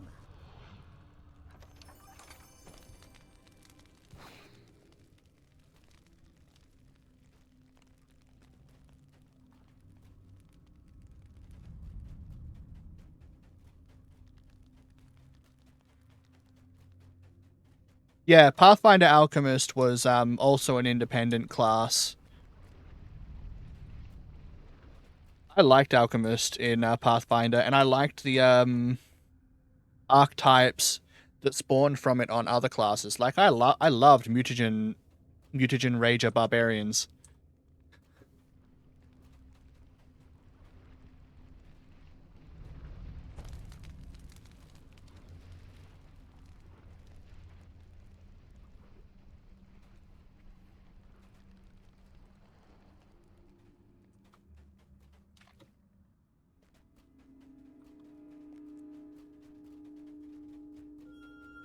Dual wielding two-handed weapons is really cool, though.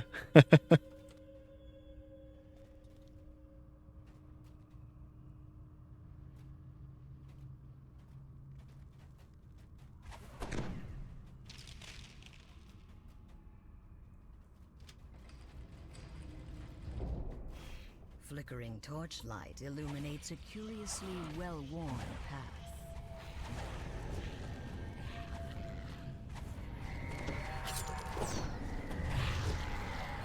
Want my collectibles? You can't keep me from them.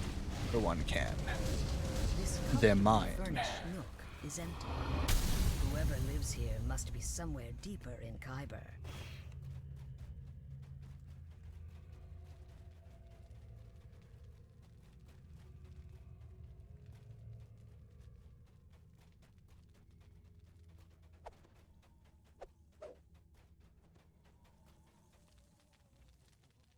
Yeah, monkey grip, 4 two-handers.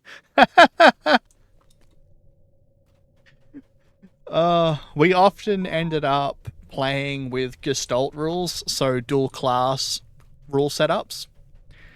So I can totally see someone in our group playing a Titan Mauler Barbarian in conjunction with Mutagen Alchemist with 4 arms and just going crazy. That would be cool. The passageway is eerily quiet.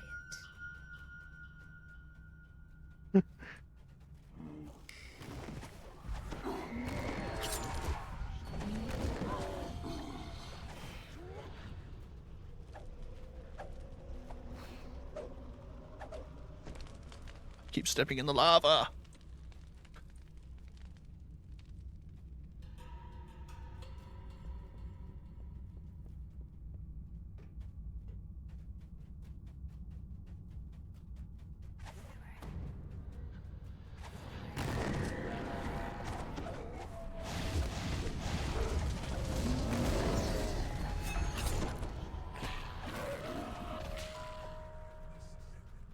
Whoa.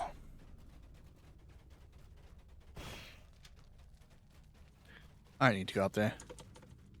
I'll let them go get the crest.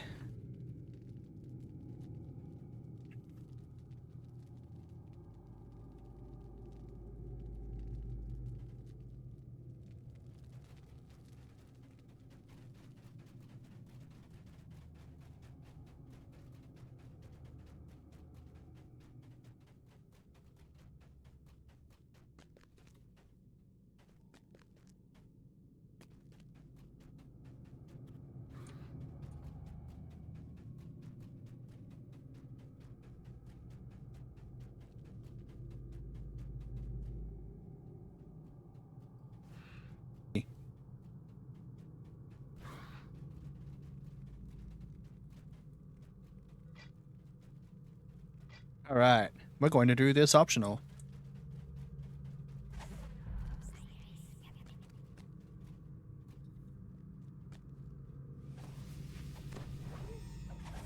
A drow priestess is absorbed in an elaborate spell. Let's get it done. It should be fine.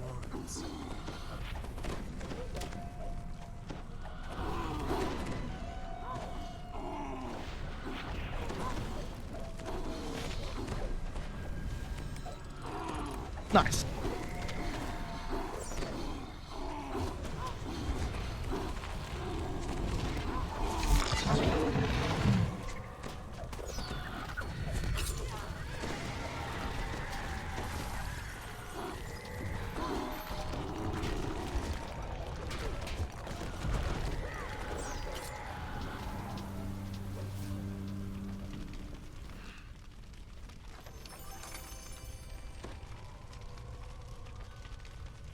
Ooh. Mythic +4 bow.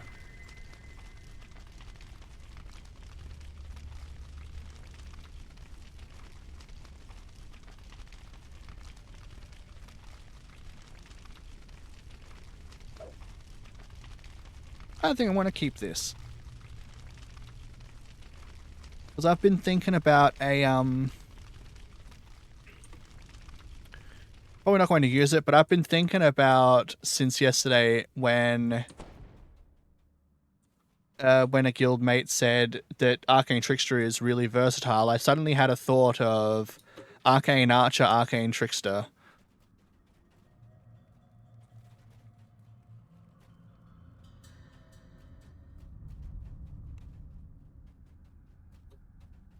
It's probably gonna suck. I don't know why I would ever do that as opposed to doing Inquisitive, but yeah.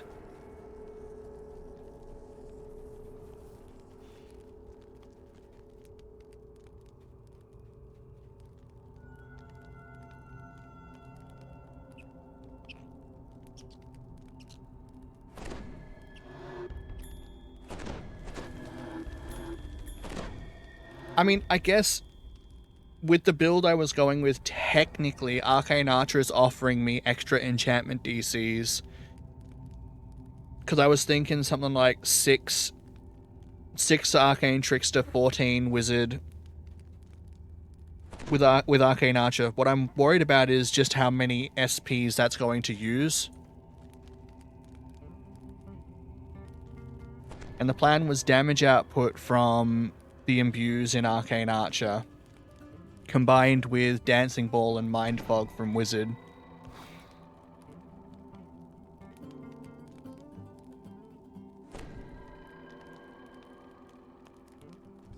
And damage also from the sneak attack dice.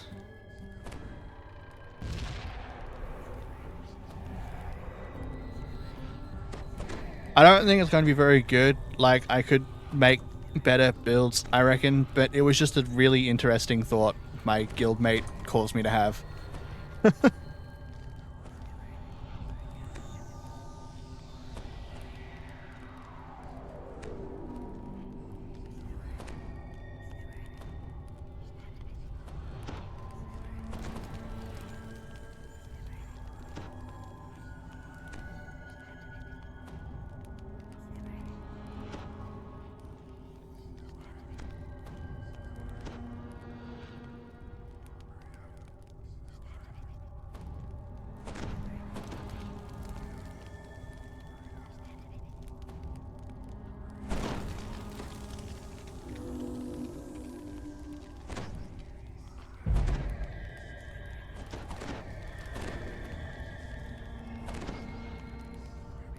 Getting the buffs. You know, honestly, Arcane Archers are probably a lot better than I give them credit for. I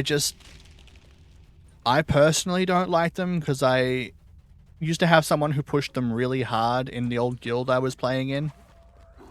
So I did try them, and I could not get into it. I fucking hated it. And so I just have a soured experience because of one time. I see them all the time though, so they can't be as bad as my brain is convinced they are.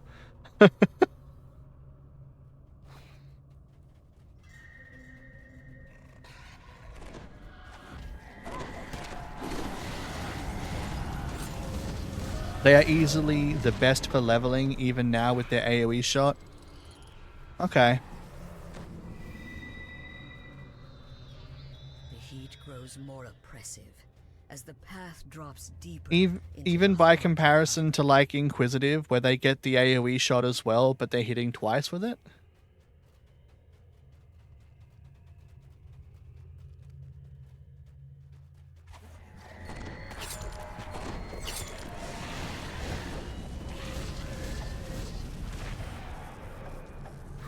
Well, yeah, they're going to be best for bows. But I'm just thinking in terms of why would I choose to use bow when I could use crossbow and use Inquisitive instead? Like, can they actually compete with Inquisitive in terms of leveling potential? If they can, then it's just because my brain is, like, soured from it. Oh, they can't compete? Okay.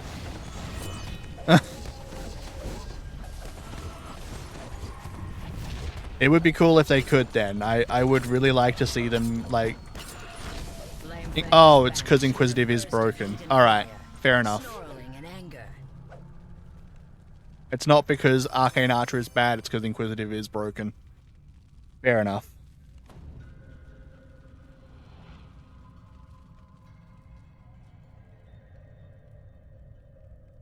Yeah, I knew Inquisitive was strong.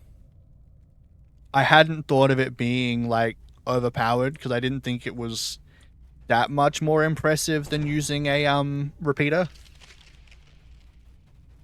But the tree itself, I guess, has a lot more tools in it, like the AoE shot and the diplomacy and the dodges and stuff, so maybe it is just a lot more powerful than I think it is in my head.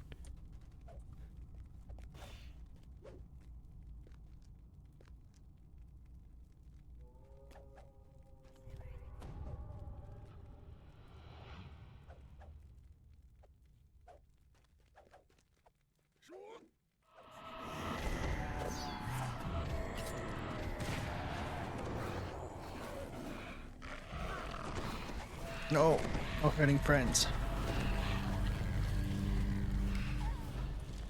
Yeah.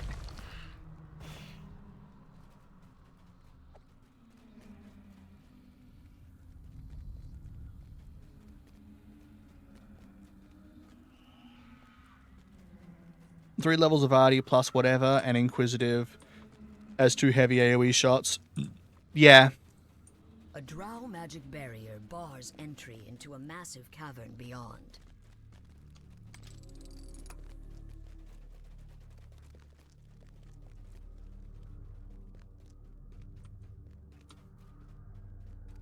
Plus rune arm, yeah. What I ended up doing on my Arcane Trickster dual crossbow build was 2 Artificer instead of 3. I didn't get the AoE shot from it, but it did let me, once I hit Epics, get access to the Greater Shout SLA from Arcane Trickster. That was the payoff. Instead of having another high damage shot, I had an AoE stun.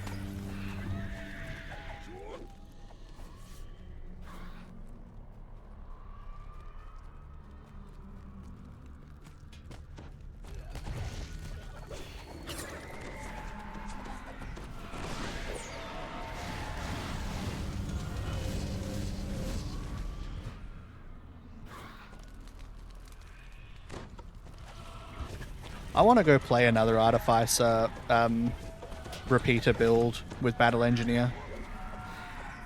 I remember playing that when Artificer first came out. That was really fun. I just want to play it for the nostalgia.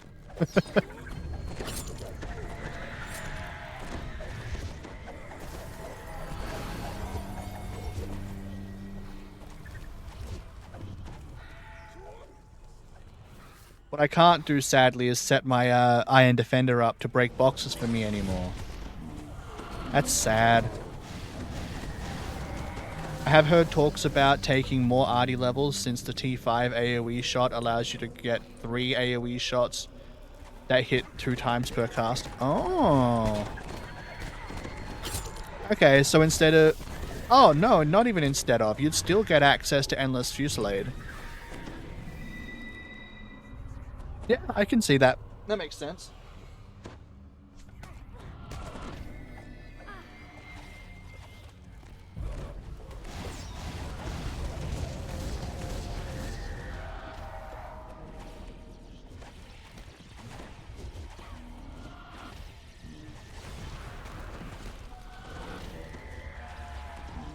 Got the Cleric. And the Reaper. Yeah, if you take both Endless Fusillades, you get 10 ranged power too. Yeah.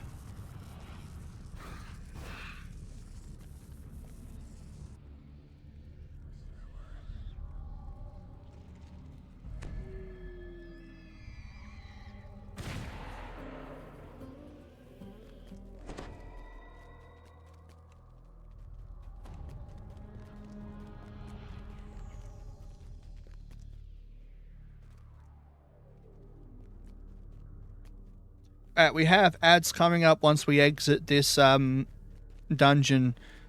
So I'm going to take a break to go use the bathroom. I'll put us into ads and I'll catch you back in 3 minutes. Everybody who isn't going to skip the ads.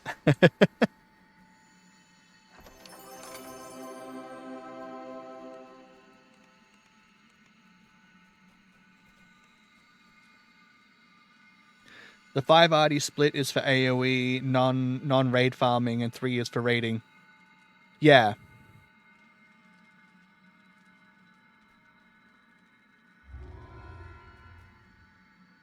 Alright, I am putting this into ads. I will catch everyone in 3 minutes when they are finished.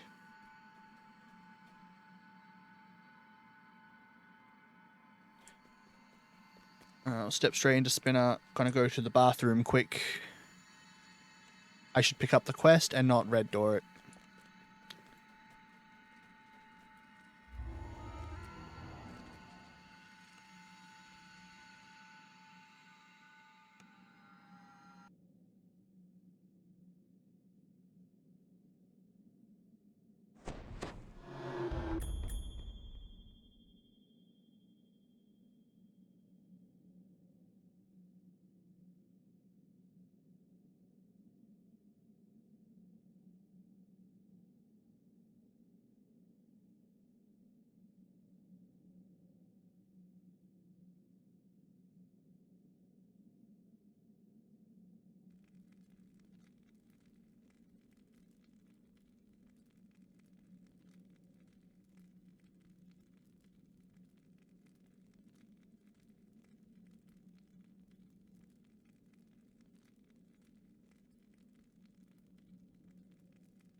I am back. I have refreshed my drink.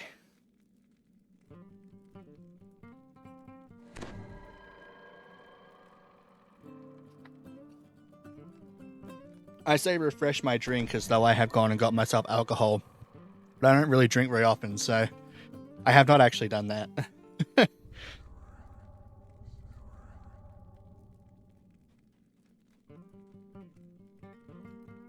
Are they currently outperforming shurikens, or are shurikens still currently, if you have everything set up for you, the best output at the end?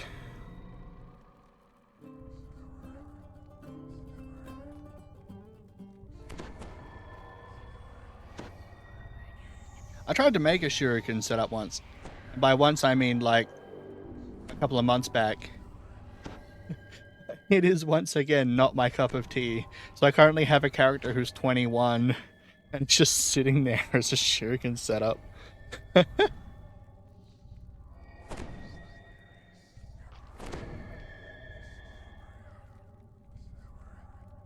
Welcome back, everybody, from ads.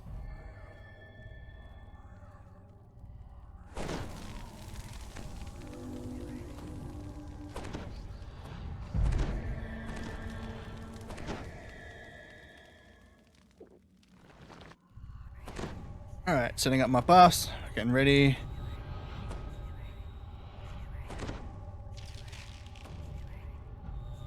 Hopefully this run of Spinner of Shadows works out better than the run I did a couple of weeks back. Oh, probably wasn't that far back. Like last week or so. Yeah, shurikens require a lot of stuff.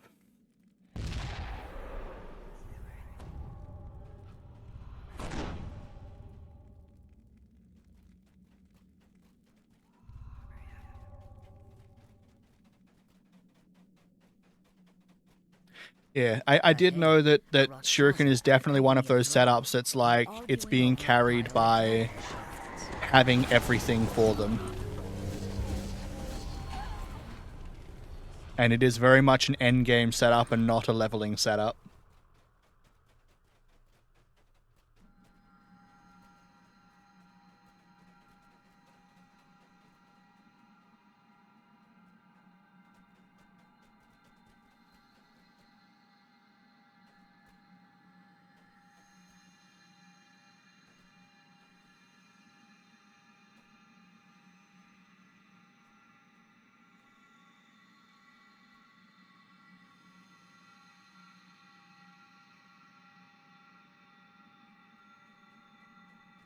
Yeah, this is true. I don't have to do that, fortunately. During the anniversary event, I went and got all of the diplomancers from level 5 up to 20.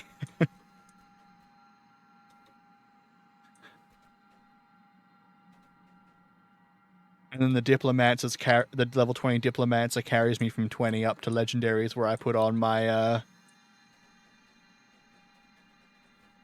not perfectly set up endgame weapon, but getting there.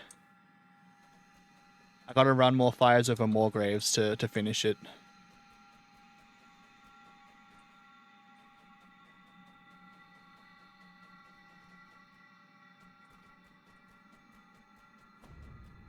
And that's probably not even the best setup for a weapon anyway. I'm probably better off with a relentless weapon. I just thought it was really cool to have a weapon that could drop all of the different MRR and PRR debuffs. Strange glowing spiders are locked in battle with some kind of spirit made up of pale blue flames. The spiders are devouring the flames, absorbing them into their bodies as they attack. Yeah. This is true, but I was playing a sneak attack setup where having the crits was less important than just attacking more often anyway. So I was fine without worrying about the 18 to 20 times 3. Save the flame creature from its attackers. It flickers in a strangely inviting way, as if it wants you to speak to it.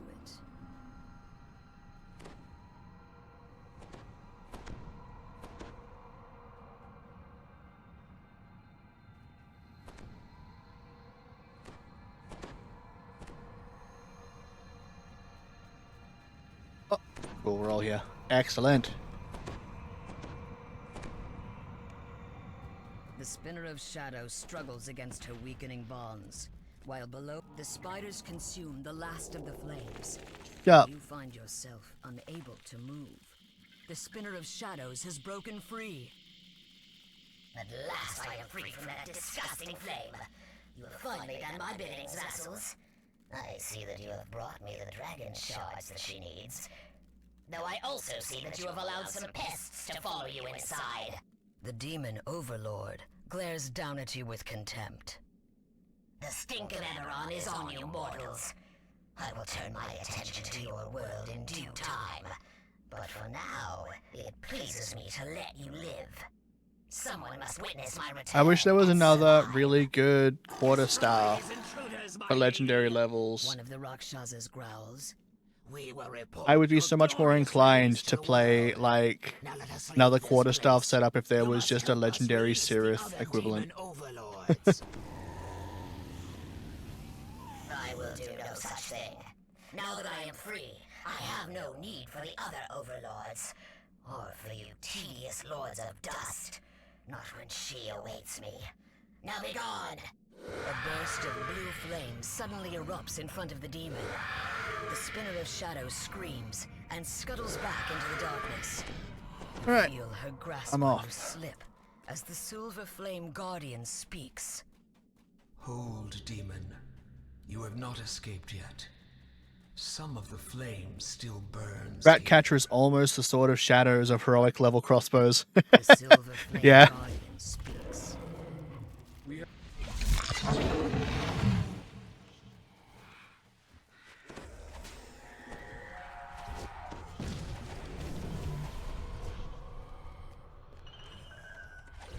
I see your game now, Flame Spirit. You are too weak to battle me yourself, so you use these mortals as pawns. You must have learned something. Speaking of my ways of Sword of from Shadows, they said in the last patch that cosmetic weapons are now working correctly with auras. Does that The voice of the include Silver Flame the legendary whispers in Sword your of Shadows? Many spiders have burrowed underground, yet they can feel the spinner's pain There is the walking stick for staves and epics. and drive them. Oh yeah, for epics, yeah. What I mean is legendary specifically. Like if they had an expanded crit range and crit multiplier staff in legendaries.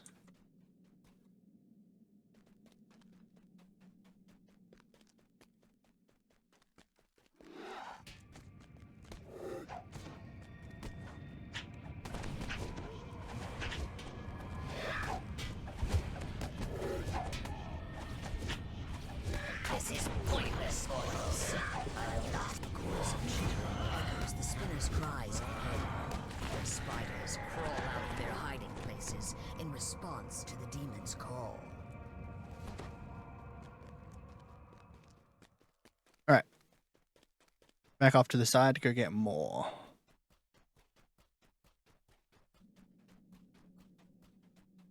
Yeah, they went away from that. Once more, the demon's voice echoes from The the issue is shadows that above. without that on staves, the staff damage output just isn't good enough, if that makes sense. They don't have a high base damage. Yeah, you can get the +2 crit range, or yeah, crit range from swords to plowshares. But I still don't quite feel it's up to snuff. I'd prefer to use something else.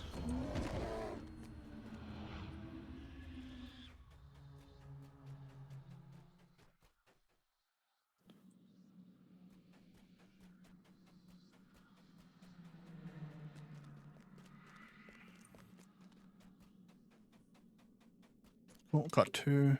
Go use them both.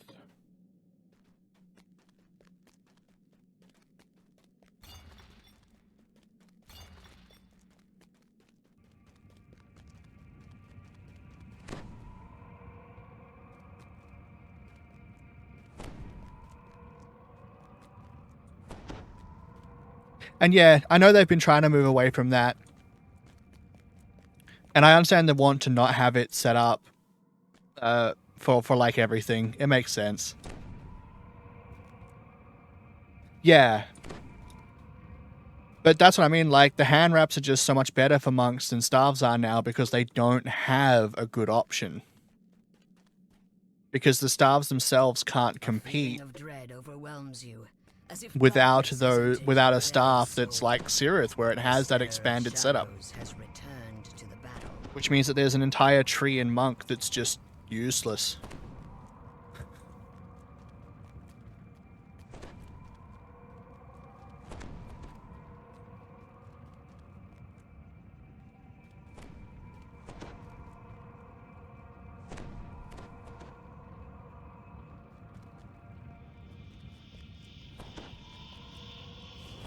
I still like staff monks for leveling. So if you're doing TR trains or whatever, it's good still.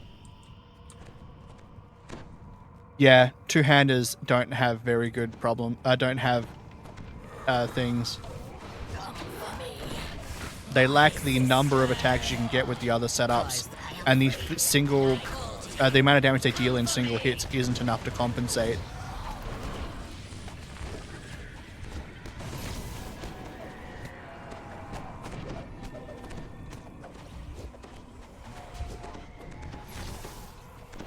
Oh yeah, that too. The fact that they have fewer stats because you only have one weapon compared to two. Destroy the Guardian.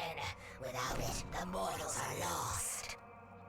They're hitting the Diablo problem, where dual wielding is always better than using a single two-hander.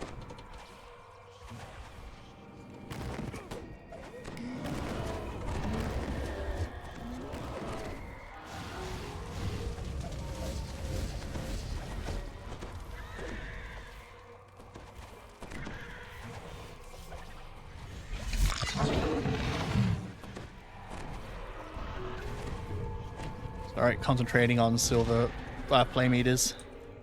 Most games have that issue, to be fair. Yeah, they do. Most games don't know how to balance dual wielding or just the ability to have two stat sticks versus one.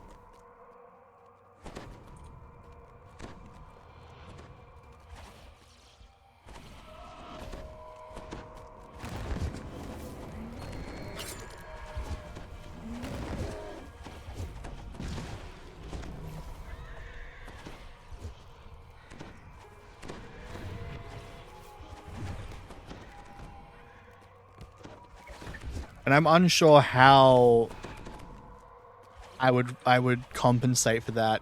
You could try and have two-handed weapons have twice as many effects, but yeah. Unique effects, yeah, that might work if you could figure out how to make a unique effect that balances it, right? The demon chuckles in the shadows. An amusing game, mortals, but you are out of time. I grow stronger, and your allies dwindle. We end it now.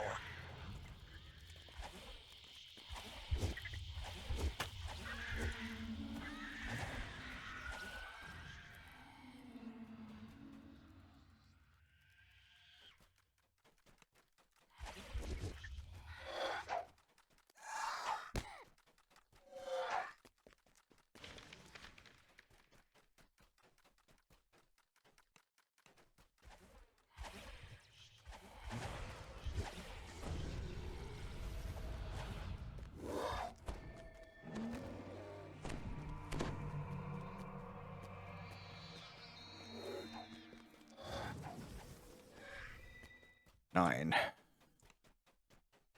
Collect more crystals. I should have 12 after that one, which means 3. Oh, that one went into the floor. That's very rude. Base, let's call it armor pierce. Yeah. Yeah.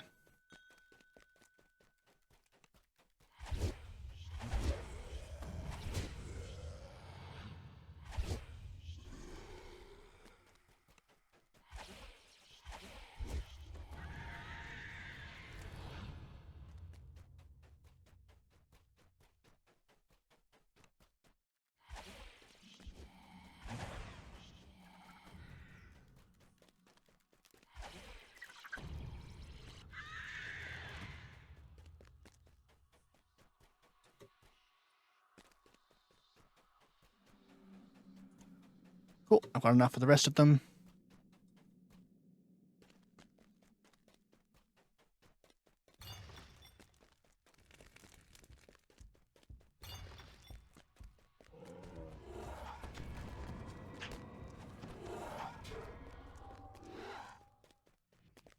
The last ward ignites, and brilliant light fills the cavern.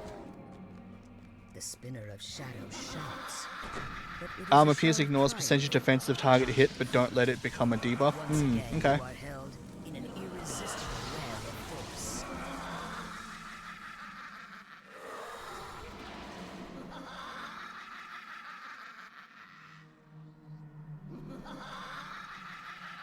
Okay. So yeah, have them set up like probably not starting from the first one, but starting from improved and then greater, give them like +1 multiplier on 19s and 20s kind of thing. And your wards mean nothing to her. Tremble, mortals. Tremble before Loth.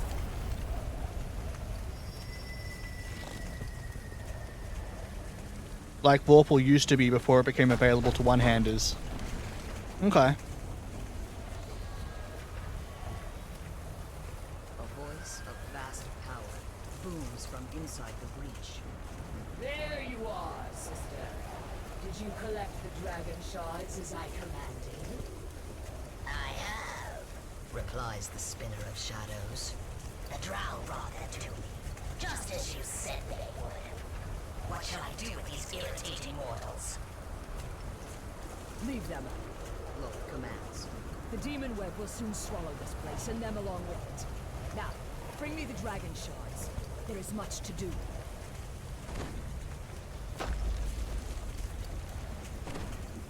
Loth's voice fades away. You suddenly find yourself outside the prison, standing before the Vorpal silver used to be only flame available to guard. two-hander swords and axes. Yeah.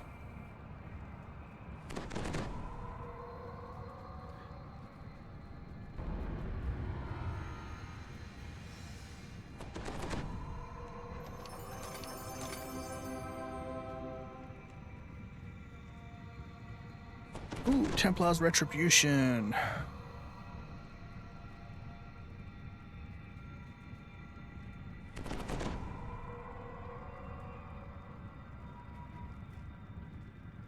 Did I lock? I did lock the bow. Good. I locked that as well.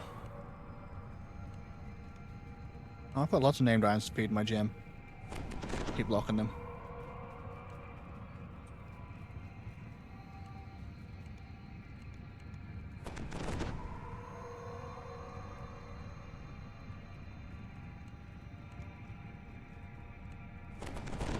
Alright. There we go. One more to do and then we're in Eveningstar.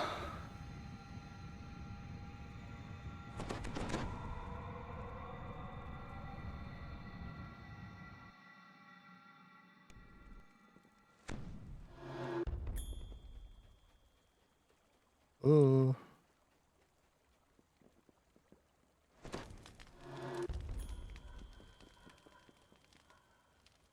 That cutscene is incredibly loud, so I'm glad I had finished that off stream and didn't have to blow out people's eardrums or cut to a pause screen just to not.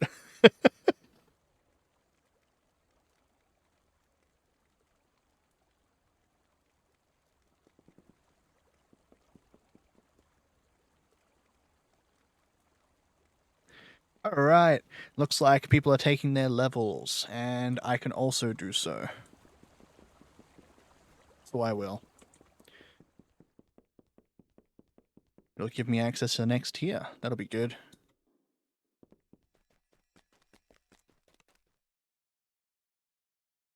Let two-handers get double strike through for level 20 weapons and ×3 on legendary. Yeah.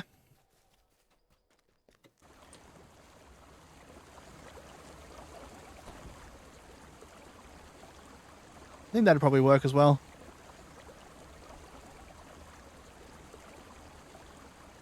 I still would like the idea of them hitting harder though and being able to compete in some kind of damage. Without it needing to be multiple targets. It's good for leveling though. I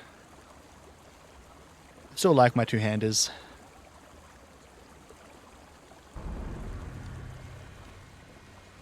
Take that.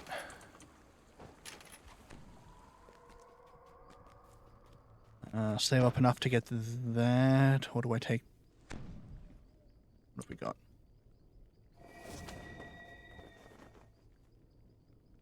Yeah. Absorption's good.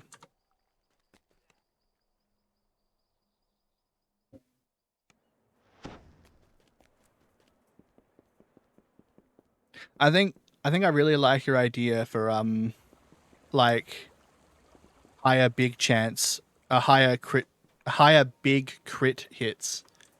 So higher multipliers on 19 to 20, sort of like overwhelming critical.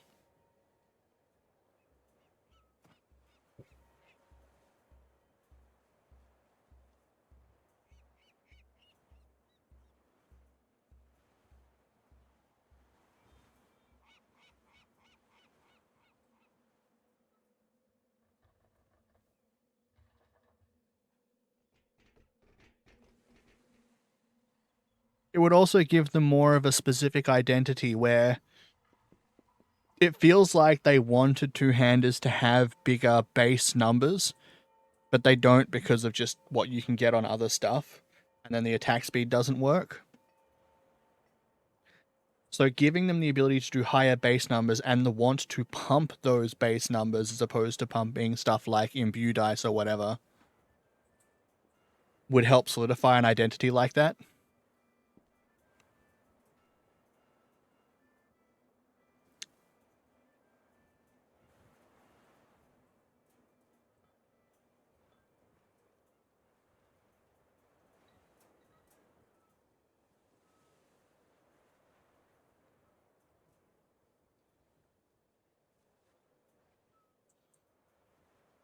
$48.7k for my next point.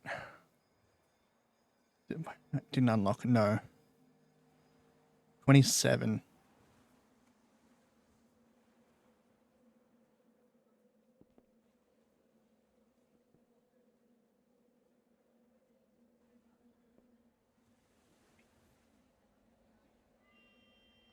Yes. I don't know if it would actually be balanced. I'm not the person who is doing the balancing.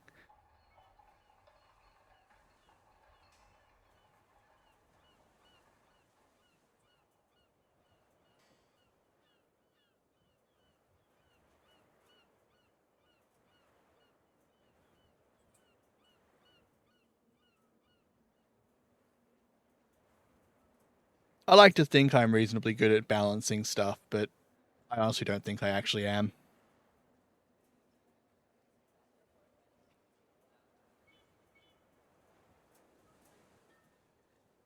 Got an idea for the wild swing idea? Let's say chance on to do an effect, and that effect is depending on what weapon type. Great axes get extra critical multiplier, and great swords get ×2 double strike chance. Moles have a break armor and doubling helpless damage. Yeah.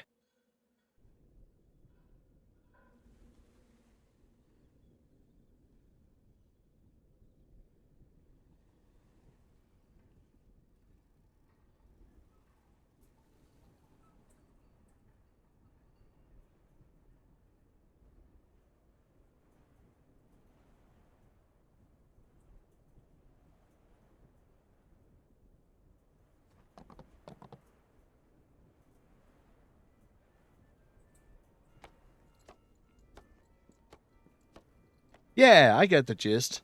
I understand that.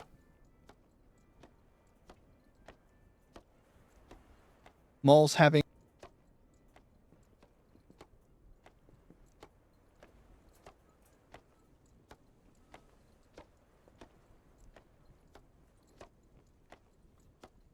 Yeah.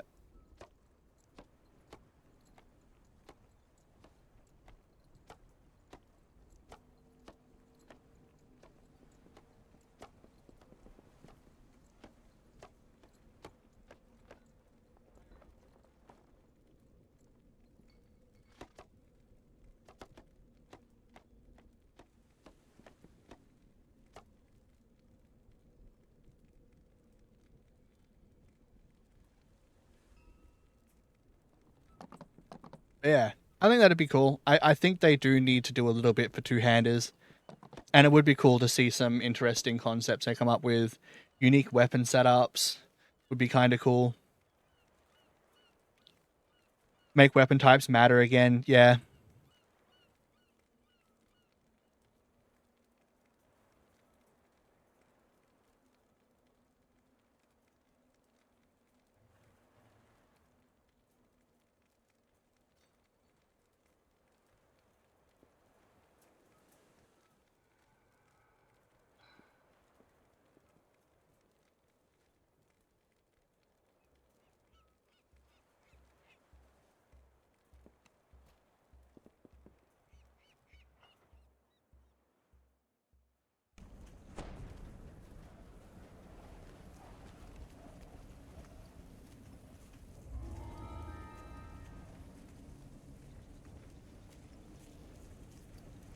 It'd be kind of cool, actually, to see all of the weapon types get more of a specific identity as opposed to just being this weapon type I use because I'm a paladin, or this weapon type I use because I'm a knife fighter.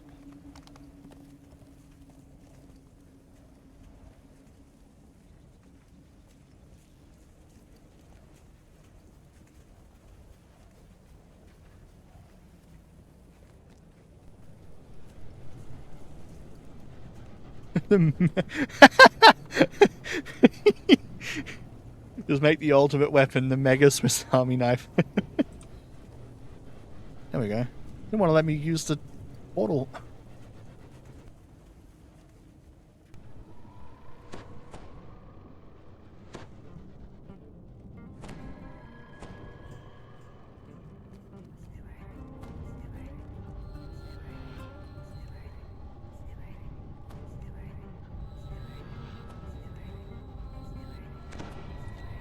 Yeah, it'd either be cool to have all of the weapons sort of be a blanket setup so there isn't necessarily a best weapon to use, or have weapons have actual identities that make them unique as opposed to just I'm a paladin so my choice is longsword, battle axe, so on and so forth. Now with a can opener for those big AC mobs.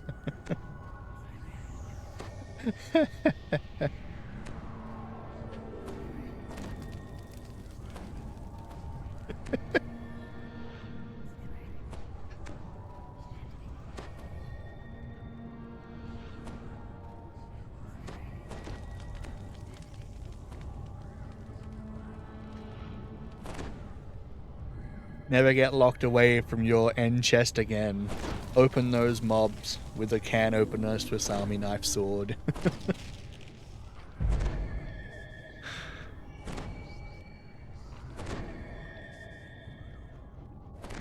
Oh, we've hit the point where my buff bar is full after buffs.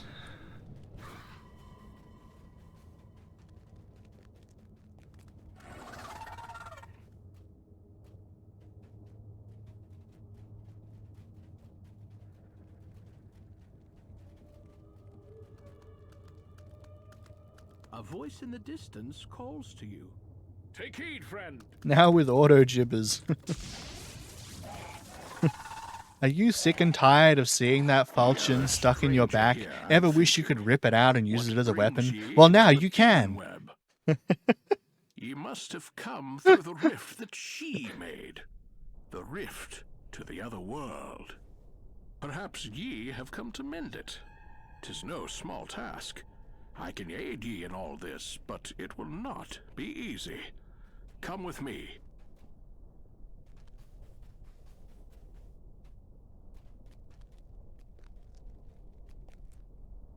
We are in the realm of the vile goddess Loth. She and her sister, the Spinner of Shadows, Come on, Eveningstar. are the God source damn of it. thy current troubles. 'Twas only possible for Would me you to stab come a here friend? because Jibbers Loth says you let her would. guard slip when the rift opened, and I cannot easily leave the Not only demon does web Jibbers say till yes she you slips would, again. Jibbers says yes you should. This rift, her sister, the magic shards she's plundered from your world, They are all part of some vast and tangled scheme of Lolth's. Closer to my home, Lolth now wages war on the kingdom of Cormier in a little village named Eveningstar. This rift and that war are bound together in her plan. And so are you, I suspect. Hark! I sense that she has dropped her guard again. Occupied with her sister, most like. I must leave while I can. The demon web sprawls out before you.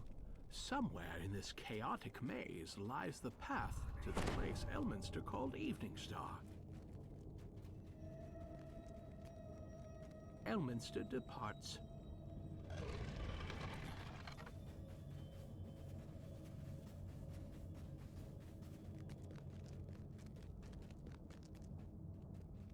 The hunched creatures ahead make some strange and disgusting sounds as they leap the old bones. Some wedge to kill. One of the breakables over there I just saw. But on a serious note, I want the mole from the last boss on Assault on Summerfields. A mole. Yes! I love his fucking weapon. I thought that was so cool when I saw it the first time. What happened?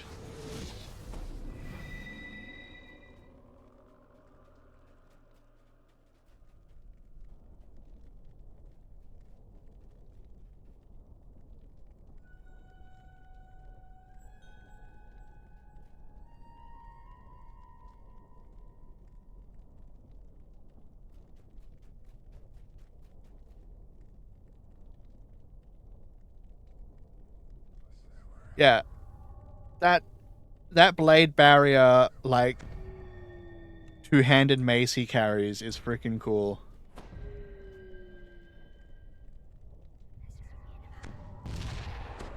Yeah, but 2,000 damage seems excessive for a level 21 quest.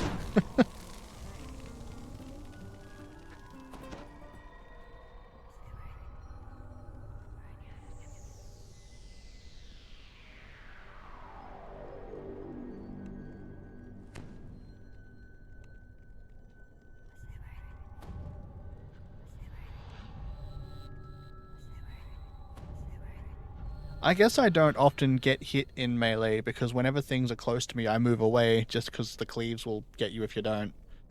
So maybe I don't actually know how much they do. Now imagine a mole hitting with an added damage of a blade barrier that scales the melee power. Yeah, look, we want Sylvanas clerics to have blade barriers on their weapons, alright guys? Come on, just give it to us, SSG. Blade barrier mole Sylvanas patron, alright? Come on.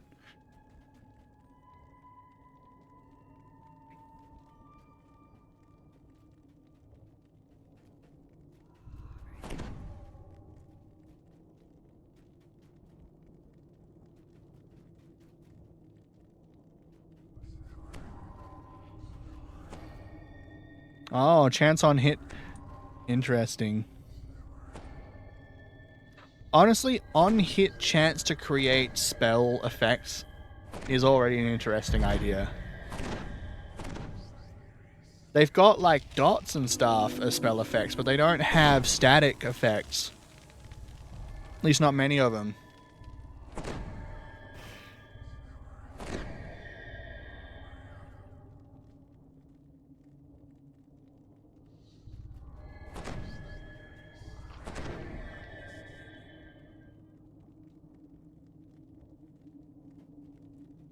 Our cleric keeps casting spell resistance before Holy Aura, so Holy Aura keeps not affecting half the people in the group.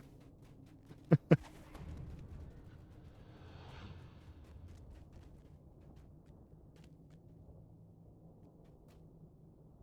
spinner of shadow looms in the distance. What will she I want a mole that hits with a Hellball spell.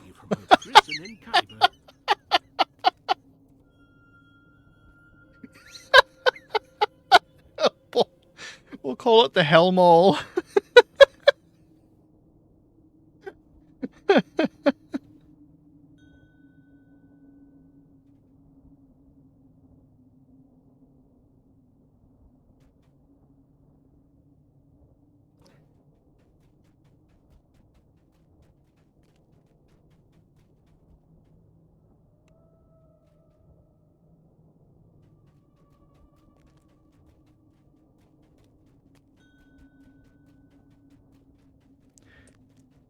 Alright, off we go.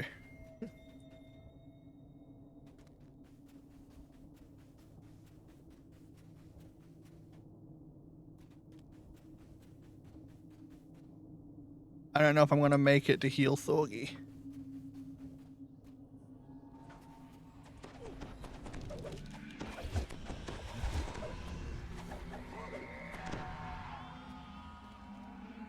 Make weapons that hits with those neglected spell feats and epics. Yeah.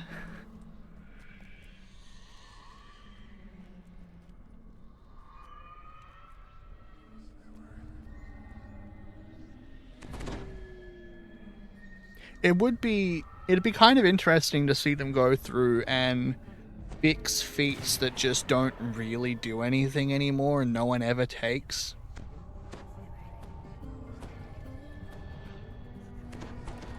Stuff like Hellball needs some help.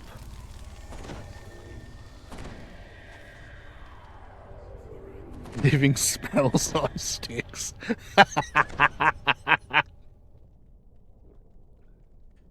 I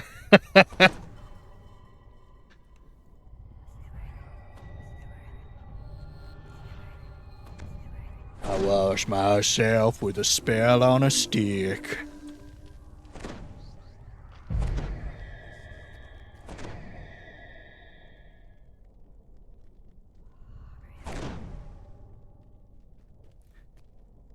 That would be interesting.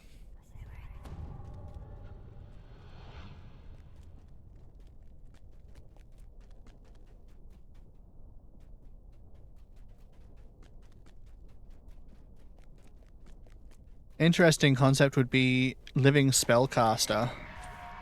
So, like an archetype that creates living spells as summons. And I don't just mean like the one living spell out of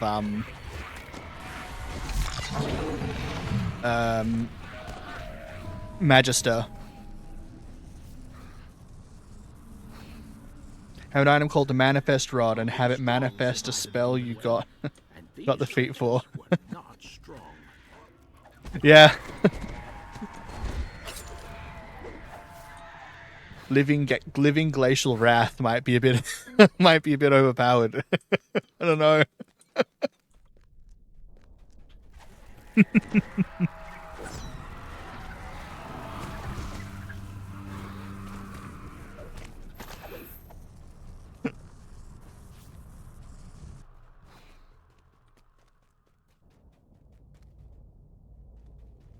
Oh, actually, no, it wouldn't be, because you can't control them, and that's what, like, makes them not very good, is the fact that you can't tell them who to attack. They're just going to attack at random.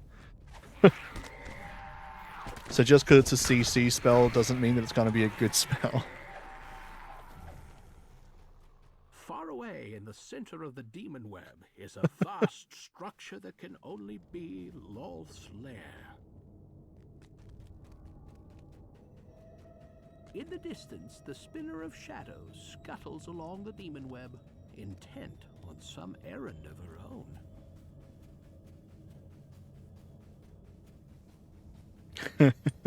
Manifest Rod. I do like that. Items that key off of the things you have taken as feats and whatnot.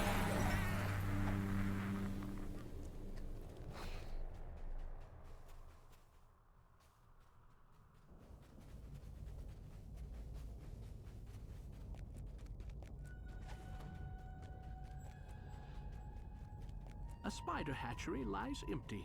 The brood it Break bore balls. has already consumed the weak and the slow, then dispersed into the demon web to fight for its life. Fragments of long-forgotten worlds lie ensnared in Lolth's web. This will be the fate of Eberron unless you find a way to repair the rift that is slowly consuming your home.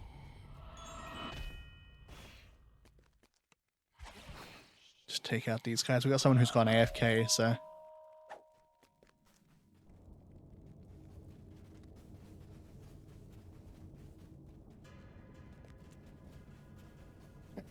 Here we go.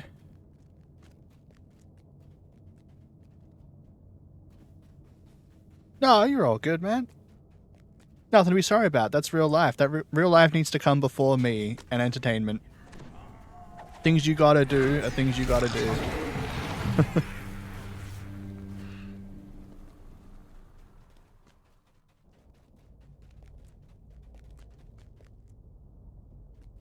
On a distant shard of the demon web, Loth greets the spitter. Gotta wait for the Dragloth. It is time, my sister. The dragon shards are in place. Oh, you missed the Manifest Rod? I was saying, yeah, Manifest Rod that summons spells you've got as feats would be kind of cool. And then I thought about it and I was like, Glacial Wrath might be a problem. And then it occurred to me that you can't control stuff like that. There's summons. So it doesn't matter that it's a strong spell. It's still going to not be overpowered or anything just because it goes randomly and goes off where the fuck it wants. Loth vanishes with a piercing burst of magical energy. For an instant, you stand transfixed by the strange scene. Then a sudden onslaught of the Spider Queen's servants snaps you back to the situation at hand.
It becomes a single target hit that can strike through. And then allow it to stack multiple spell feats on top of each other.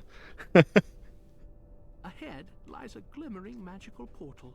You have no way of knowing what strange new world it leads to, but at least it will take you away from the demon web.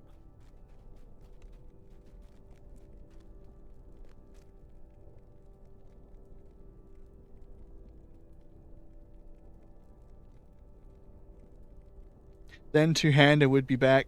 Yeah.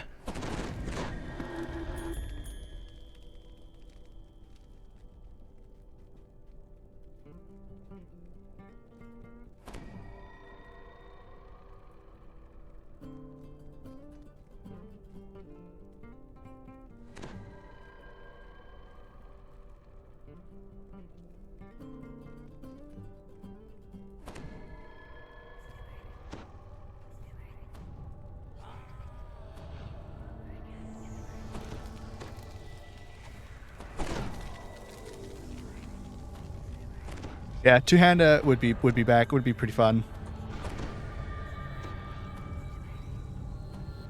Whoops.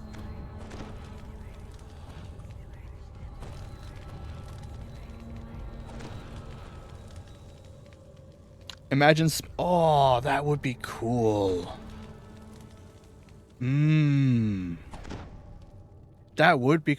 You're gonna get people playing Virgil from Devil May Cry builds.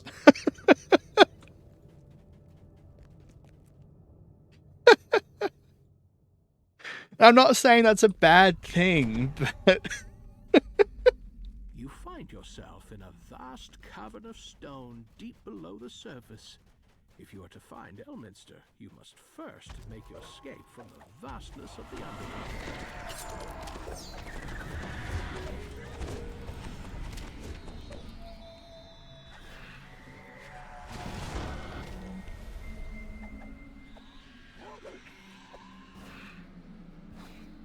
I would call the build that uses the avatar state.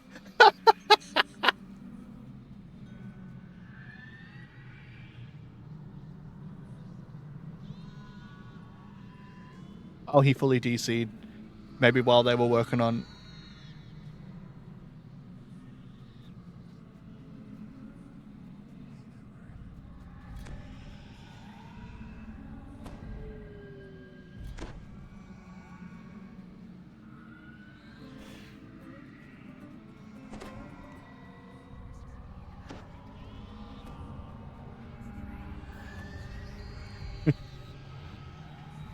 I would so like to see that. I so badly want a weapon that just starts casting spirit blades. That'd be cool.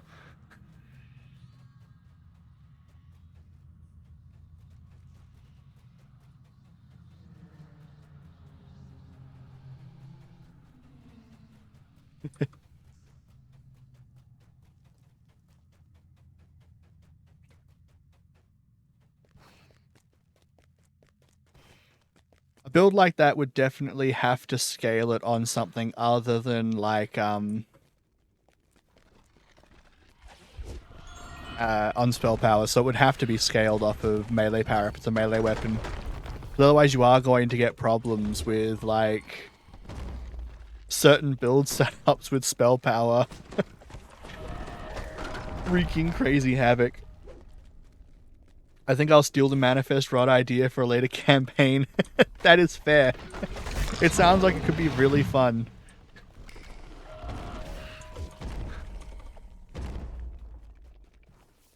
The sound of battle has alerted another colony of deadly spiders.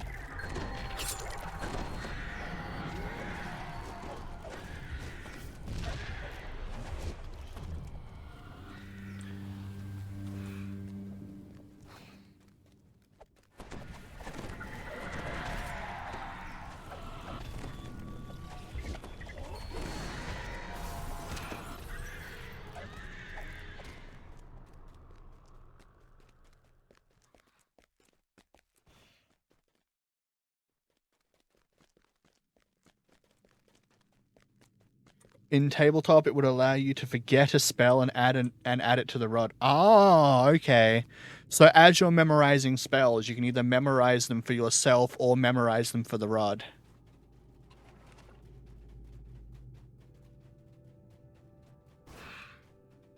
That'd be kind of cool. Or in the case of stuff like sorcerers, you just take it off of your known list and put it on the rods instead.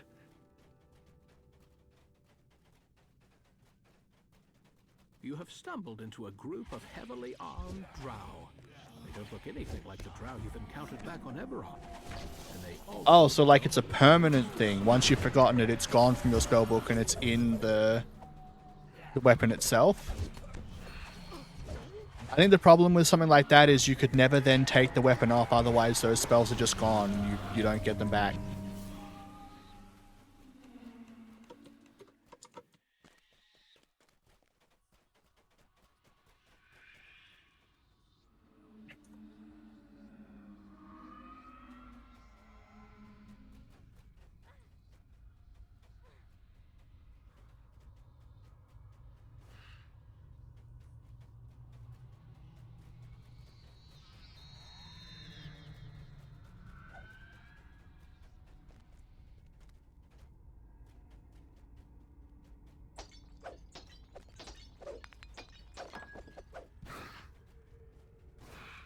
Okay.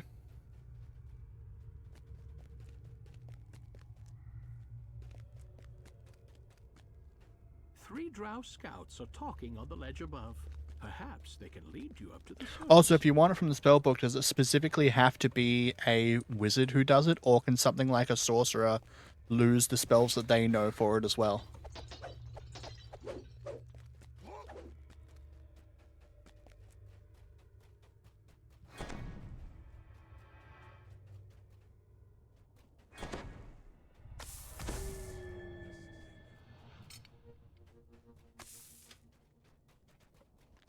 I mean, the wizard would be the obvious choice, because if a wizard loses a spell from their spellbook, that's not a permanent loss. They can then relearn the spell. It will take you closer to the surface. But on something like a sorcerer, it would be devastating. Is taking a break on the other side of the ravine ahead.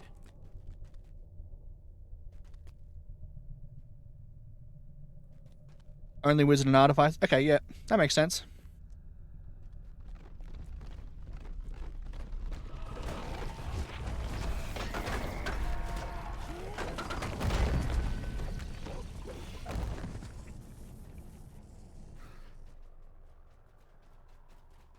Yeah, that'd be fine. I think that'd be a really cool item then.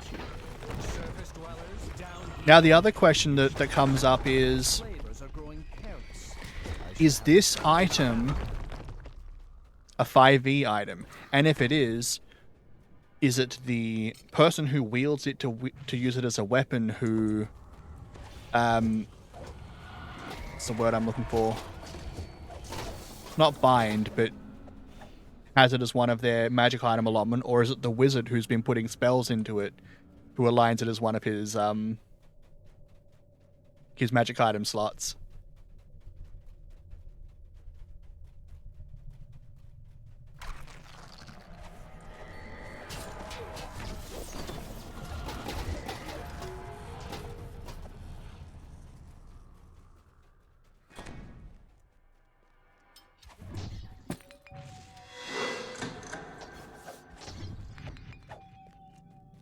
I would require to be a martial weapon user to fight with it. Okay, so the person wielding the weapon would be the one who it uses up the magic item slot for. What are they called? What is it called when you, in 5e, when you attune to the weapon?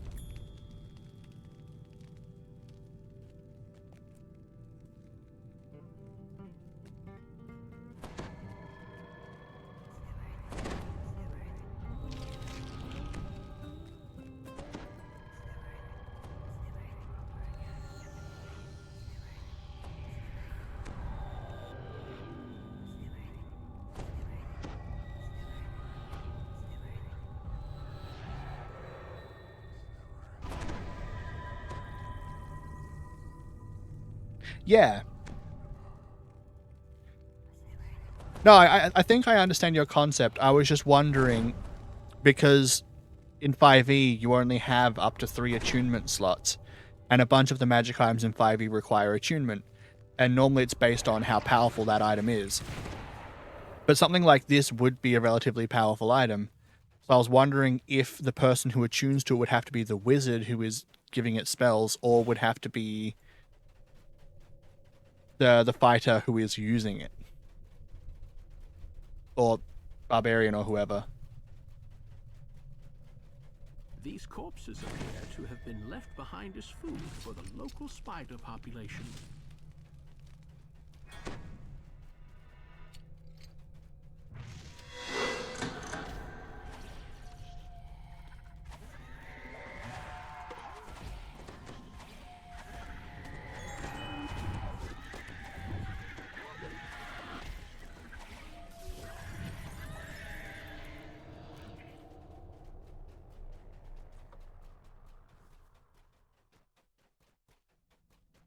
Okay, so it would function more like the Artificer, 5e Artificer's item imbuements then.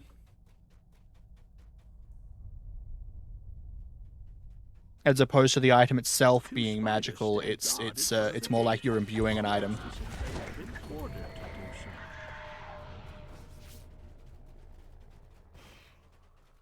Once again, you see the now familiar sight of the Drow's surface patrol. A small but well-guarded Drow outpost lies up ahead.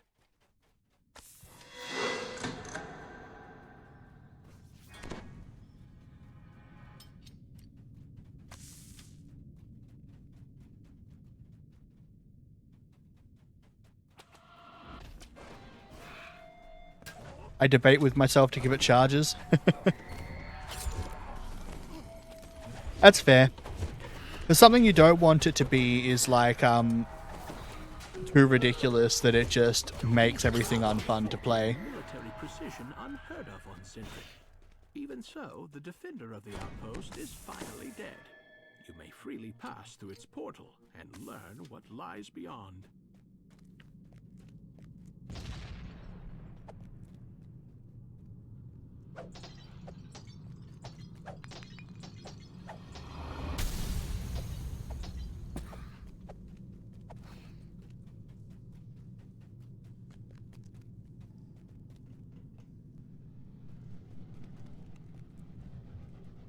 Alright, one fight left.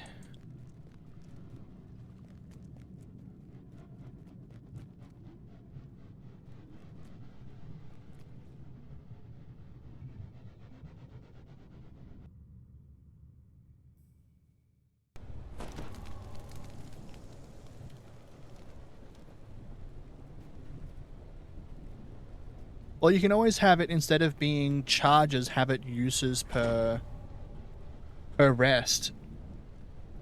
Or something along those lines. Once it's in there, it's there permanently, but it only has so many charges per rest. You could have it set based on the level of the wizard and how many spell slots they would have of the appropriate spell level if you wanted. To confront you. More fodder for the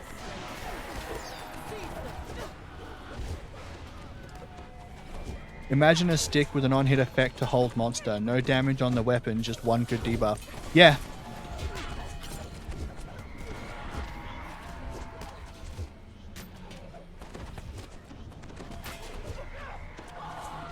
It's sort of like a wand, but you know, it's a barbarian's wand. Instead of casting from it, you run up and poke someone in the eye with it. Point to a large lever near the door. Thank the gods, I'd almost given up hope. But where did you come from?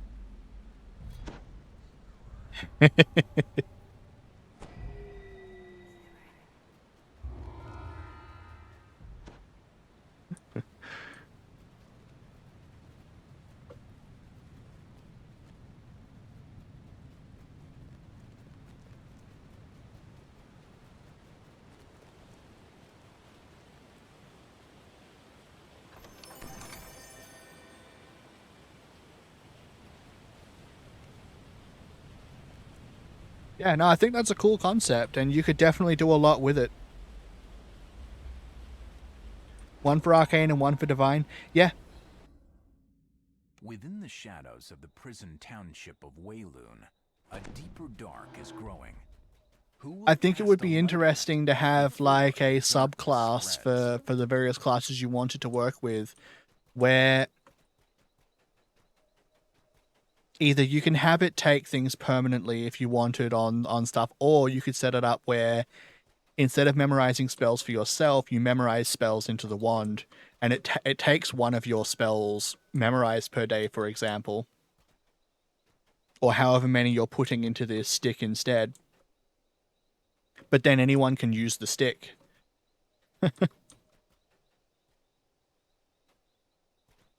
And instead of it casting normally, it has to be touch equivalent.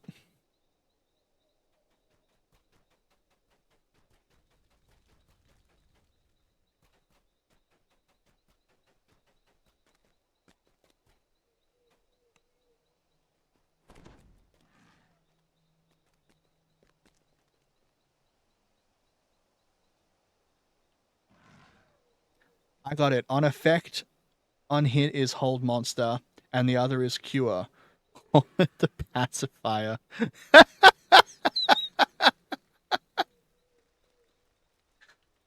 But when you truly want to non-lethally take someone out.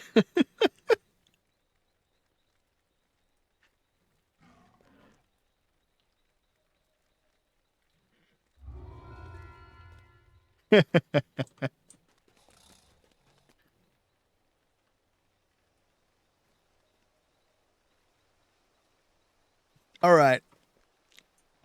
It's looking like people are finishing up for the day, so I think this is where it's going to end for us now. So I think I will also call it. I've got to go eat some food and stuff. I'm getting kind of hungry. Tomorrow I intend to stream a lot earlier than today. I'm going to do some recordings for quest guides, and I want to start. I want to stream while I'm doing it. So I'm going to stream while I'm doing some of my quest guides after update tomorrow, or the maintenance tomorrow. That's not tomorrow. That's the day after. Hang on. Okay, yeah, that is like in like 12 hours probably. Yeah, so I will stream then. I appreciate everybody who came along. I hope everyone had a really good time. I certainly did. It was very fun. And thank you, Z. I will definitely have a good one. I hope you do too. And I will catch everyone later.